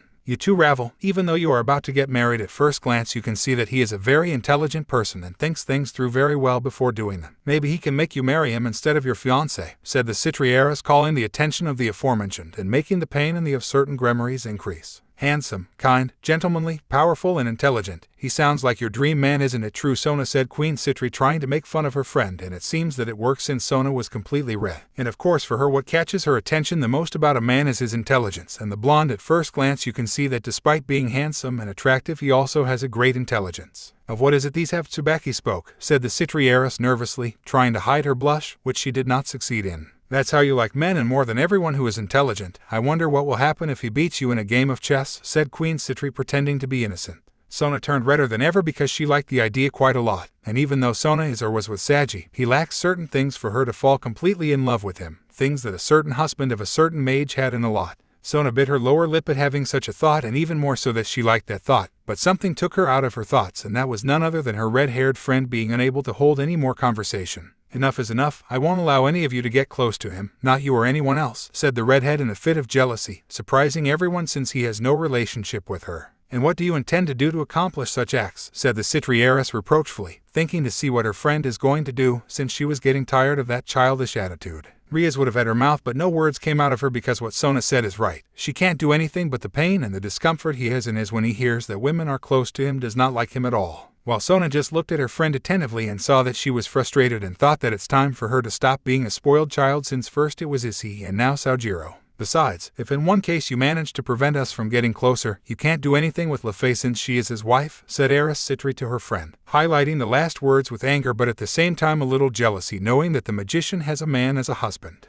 Riaz bit her lower lip as she felt frustrated as the discomfort and anger increased in her, and not to mention a certain Queen Gremory who was not happy at all. "We'd better leave the conversation at that," said the Citri heiress, calling everyone's attention, and her patience and tolerance were reaching their limits. "I have matters to attend to. Besides, if we continue with the subject we are not going to get anywhere, because when you get like this it is impossible to talk," Citri said again. And after saying that, Sona and Tsubaki withdrew, and Ravel left as well, after analyzing the whole conversation a bit, leaving a certain Gremory duo with a severe pain in there. Although she wasn't the only one, a certain Valkyrie and a certain trio of angels had a severe pain in their ass since they met a certain dragon. And not to mention a certain Yakawe duo who were still trying to keep certain Kitsune from going to live with certain dragons. In the first heaven, a trio of angelized women can be seen sitting in a large room that had white furniture. They had an expression of concern and discomfort about certain events that happened the night before at their friend's party. "I don't know why, but I don't like that guy," said an orange movie in a serious tone, drawing the attention of the other two. "I don't know why, but my hurts as if something wasn't right," said a blonde, clutching her with the out, because since she met a certain dragon she hasn't stopped bothering her as if she had done something wrong and was paying for it. "I don't know why he had to behave that way with Miss Yasaka, besides because Lefei hid from us that she was married," said a blue movie with some discomfort and anger, but also with some jealousy, although she had not yet realized that feeling. "What's wrong with them?" they heard a voice coming into the room. "Miss Griselda," said the angelized trio with total respect, since the person they saw enter was Gabriel's Queen of Hearts. But when they were about to answer, they noticed that Gabriel was coming in as well, and immediately stood up and bowed in respect. "My lady, to what do we owe your great presence?" said the trio again at the same time, since she, being a seraph, had to be treated with total respect, besides that the trio admired her very much. Although in recent years she has not been very well since she spends her time in her room, or when she is seen she has an expression of a forced or feigned smile, also the most time passes with an expression of utter sadness. "Don't worry, girls, I'm just here because Griselda wanted me to go for a walk," said the seraphim calmly, although her expression is one of sadness. "And they're going to tell me what's wrong with them?" asked the Queen of Hearts, sitting down in an armchair next to Gabriel. "Well, last night we met someone and since then we haven't been able to calm down because he has a very powerful presence," the orange movie replied calmly as they sat down to continue talking. "A powerful being? Who is it?" asked the Queen of Hearts with some intrigue, while Gabriel was simply listening without paying much attention for the time being. "You really don't know, and yesterday at the party they tried to kidnap Miss Yasaka," said the blonde, drawing the attention of the seraphim and her queen. "It's all right, Yasaka?" asked Seraphim this time, worried that something bad had happened to her there. Since during the time that Issei was not around, the people close to him, or in this case the women who were in love with him, began to get along better. Even Gabriel and Seraphol began to get along better, since they spent all their time fighting. Now they comfort each other. "She's fine, but not thanks to us," the blue-haired woman replied with some frustration. "What do you mean?" asked the seraphim again, confused. In this way, the girls began to tell her everything that happened the night before at the party, from the time she took the mage's husband, until he saved Yasaka by easily defeating a mage who was supposed to be very powerful. The two blondes, when they hear the story, are very surprised, since they did not imagine that someone like that existed, although it is really true. Seraphim, when he heard that story and heard from that person, for some moment he felt how his heart beat for a moment, although he did not know why. Then they continued talking about a certain person, although this time with a Gabriel who paid a lot of attention because for some reason she was attracted by that person who saved her friend. City of Lilith, Underworld. We can see a certain group of people walking through the streets of the capital of the Underworld. Val has really changed the Underworld. I'll see if I can take a little time to come and visit it a little better. Issei commented on the air that he was still wearing his costume. "By the way, Kuro-chan, I noticed that you work at Sona's school. How it feels to be a teacher?" the blonde asked with some curiosity. Naya is not bad, although the demons who are young do not stop eating me with their eyes, said the black-haired woman, happy when she heard how he called her and trying to make the blonde jealous. It was pleasant surprise that he really managed to do it, since he had an unhappy expression, making the black-haired man have a big smile. She had waited so long for that, to be able to see the person she loves jealous, to be able to make him feel jealous, and most of all to be able to feel that jealousy really made her very happy. Inaya, calm down, eyes kun, you know that I'm only you, Inaya, she said in a sensual and provocative voice, approaching him. The blonde grabs her by the waist, bringing her closer to him while he plants it that the blackhead gladly accepts, sending her to the world of pleasure with just a. She still doesn't know how the blonde does that, but she simply wishes it didn't stop, since she spent a lot of time longing for those lips. Out of the world of the two of them, the girls who went with Issei only had a smile when they saw how the Nekomata wanted to play with the blonde, trying to tame him and provoke him, and rather she was the one who was tamed and the one who was being tamed. Also the demons that passed by, they were staring at them, all with different expressions. The men with jealousy and envy, since they all knew who Kuroka was, and many tried this with her and none succeeded. The women, on the other hand, had a great smile when they saw such a handsome and wise man, and even more so when he had the Nekomata, causing more the smile when he saw the so full of love and passion that the blonde gives him, imagining that they were the one in his arms receiving that. When the couple separated, the blonde had a big smile upon seeing the black-haired woman's face, as she was completely red with an expression of desire and satisfaction. The blonde lets go of her and continues walking while the blackhead was still in the dream world for that rich. Kuroka-sama, I recommend you not to play with Saojiro-sama because you are definitely going to lose like you are right now, said the magician with a big smile, returning the black-haired woman to the real world. Because you say so, Fei-chan? The black-haired woman asked doubtfully, although with the previous you can get an idea. I've tried by all means to play with him in the same way at the beginning, and in all of them I came out losing, either because he left me in the world of pleasure like you do at this moment, or because he dominated me in every way, replied the magician with a big smile while licking her lips, remembering how her husband left her after playing some little jokes on her. The black-haired woman, just reflexively, seeing the magician like that, ate her lips, thinking that she had done the blonde to make the magician talk like that about him and more than act that way. In the afternoon we can see the blonde with his girls in the apartment of the black-haired woman, finished packing everything so that she can move in with the blonde. Well, that's it, Naya, said the Nekomata, finishing picking everything up. The blonde nods and in a magic circle sends things home. Well, now all that's left is to pass through Yasaka-chan, and we can go and rest, said the blonde calmly. But first, I see that it's already late. What do you think if we go to eat and then we go, recommended the blonde, making everyone happy accepting the invitation. Kuroka guided them through the depths of the capital of the underworld to a very elegant restaurant. They pass by and get the surprise that there was Heiress Citri next to her queen. What a surprise it is to see them around here, said a voice, calling the attention of the pair of black-haired men. And when they looked at the owner of the voice, they were surprised to see who it was, and even more so when they saw who she was accompanied by. Good evening, Sona-san, Tsubaki-san, the mage said politely. Have a beautiful evening and a pair of beautiful ladies, said the blonde, this time with total chivalry, leaving the two girls completely red. Kuroka, Lefei, how have you been, asked the Citri heiress after returning from the shock. They simply said that after that the two girls would see the blonde and the dragon again. Pendragon-san, Kuromi-san, what a pleasant surprise to see you again, said the Citri heiress with a little embarrassment, since being in the presence of this person she felt nervous, but not nervous that he was doing something wrong. But she wanted to leave him a very good image of her, although she herself does not even know why. It bothers them if we accompany them, said the blonde calmly, to which the pair of blackheads accepted and prepared to sit down and ask for something. At the table, the pair of nervous blackheads could be seen, so Rubio thinks of a way for them to calm down and enjoy dinner. I'm glad you're feeling better now, Miss Shinra, said the blonde, calling her attention, making her even more nervous, but when she sees the calm and sincere smile that the blonde gives her, she relaxes. I owe it all to you. Thank you very much for helping me at that moment, said Queen Citri, now calmer. Don't worry, if you need anything from me, just let me know and I'll be happy to help you, said the blonde, leaving Tsubaki blushing but with a smile of happiness that only Sona and the blonde could see. Please call me Tsubaki, Pendragon-san, Queen Citri said with great embarrassment. She doesn't even know why she said that. She had never done that. On the other hand, Sona was surprised by what her queen had just said and was even more surprised to see how nervous she was. Issei, on the other hand, simply put on a sincere smile, making Queen Citri blush a lot. It will be my pleasure, Tsubaki-san, and please call me just Saojiro, said the blonde with a smile when he saw how Queen Citri was getting even redder than before. Really, for some reason he liked to see her that way. Miss Citri, I was informed that you have an academy and Kuro-chan is one of the teachers, said the blonde, now calling the attention of the Citri heiress. When Sona heard the suffix chan used by the blonde in the Nekomata, she was very surprised to see that it had happened in just one day for the blonde to treat her in such an affectionate way.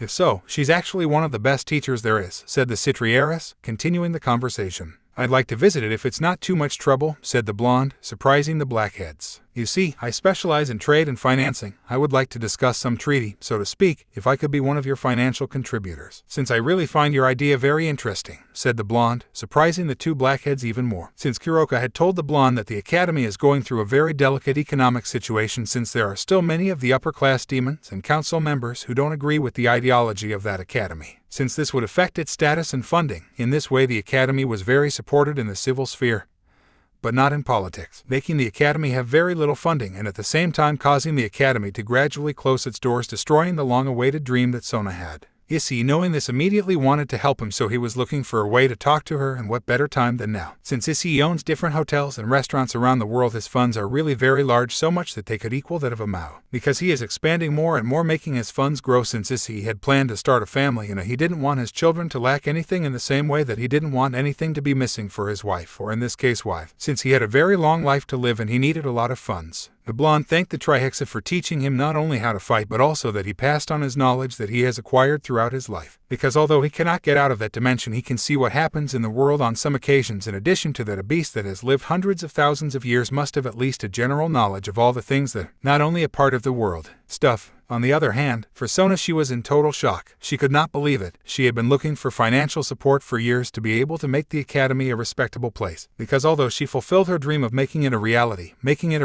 is very different, and for that she needed a financial contribution. Of course, I would love to have you as support. But however, you should know that the academy is not in very good financial shape and has many debts, and if you invest it must be a large sum so that it does not close its doors and you do not lose your money, said Sona, already recovered, and in a serious tone, because although I wanted to say that I had to inform you of the bad state of this, and it was really very bad. Although Sona has kept it open as best she could with her funds and the little help of her sister, since being a Mao she cannot be associated with a company as it would be favoritism and would look very bad in the political sector. Sona didn't really know that making her dream come true was falling apart and she couldn't do anything. After that, the problems she had with Saju didn't make her feel better. She really wanted Sajiro's help, but she knew that he had to contribute a large sum and she really didn't think he had it, but she was pleasantly surprised to hear the answer. Don't worry, I'll provide everything that's necessary. You just tell me what you need or how much you need and I'll give it to you, said the blonde, calmly, leaving Sona and Tsubaki in total shock. They didn't believe that this was happening. He is really going to support his academy. I'll go and visit you in a few days and talk more properly about the subject and the deals, said the blonde calmly, getting up from the table with the other girls, since they had finished eating and paid the bill while they talked and were going to leave. The girls leave the restaurant and the blonde comes up to Sona and says, I won't let your dream be destroyed because it's your dream and I'll help you keep it your dream. See you soon, Miss Sona. Miss Tsubaki, the blonde finished saying to go out to where the girls were waiting for him, leaving a couple of blackheads speechless. But the most affected of all that was Sona, and those words that the blonde said to her were the same ones that a certain brunette said to her when no one supported her in her dream outside of her entourage. I remember. Sona was in a box alone, sitting on a bench that was there as they were at a party in the underworld of young demons. She was really sad and frustrated as several demons and councilmen had mocked Dream in a very cruel way. Don't worry, don't get like that, it's what they want. A voice was heard behind the black-haired Citri. When she looked back at the source of the voice, she was surprised to see Issei coming to sit next to her. You'd better get out of the way right now, I'm not in the mood, said the black-haired woman in a hostile tone. She really didn't want anyone to see her like that.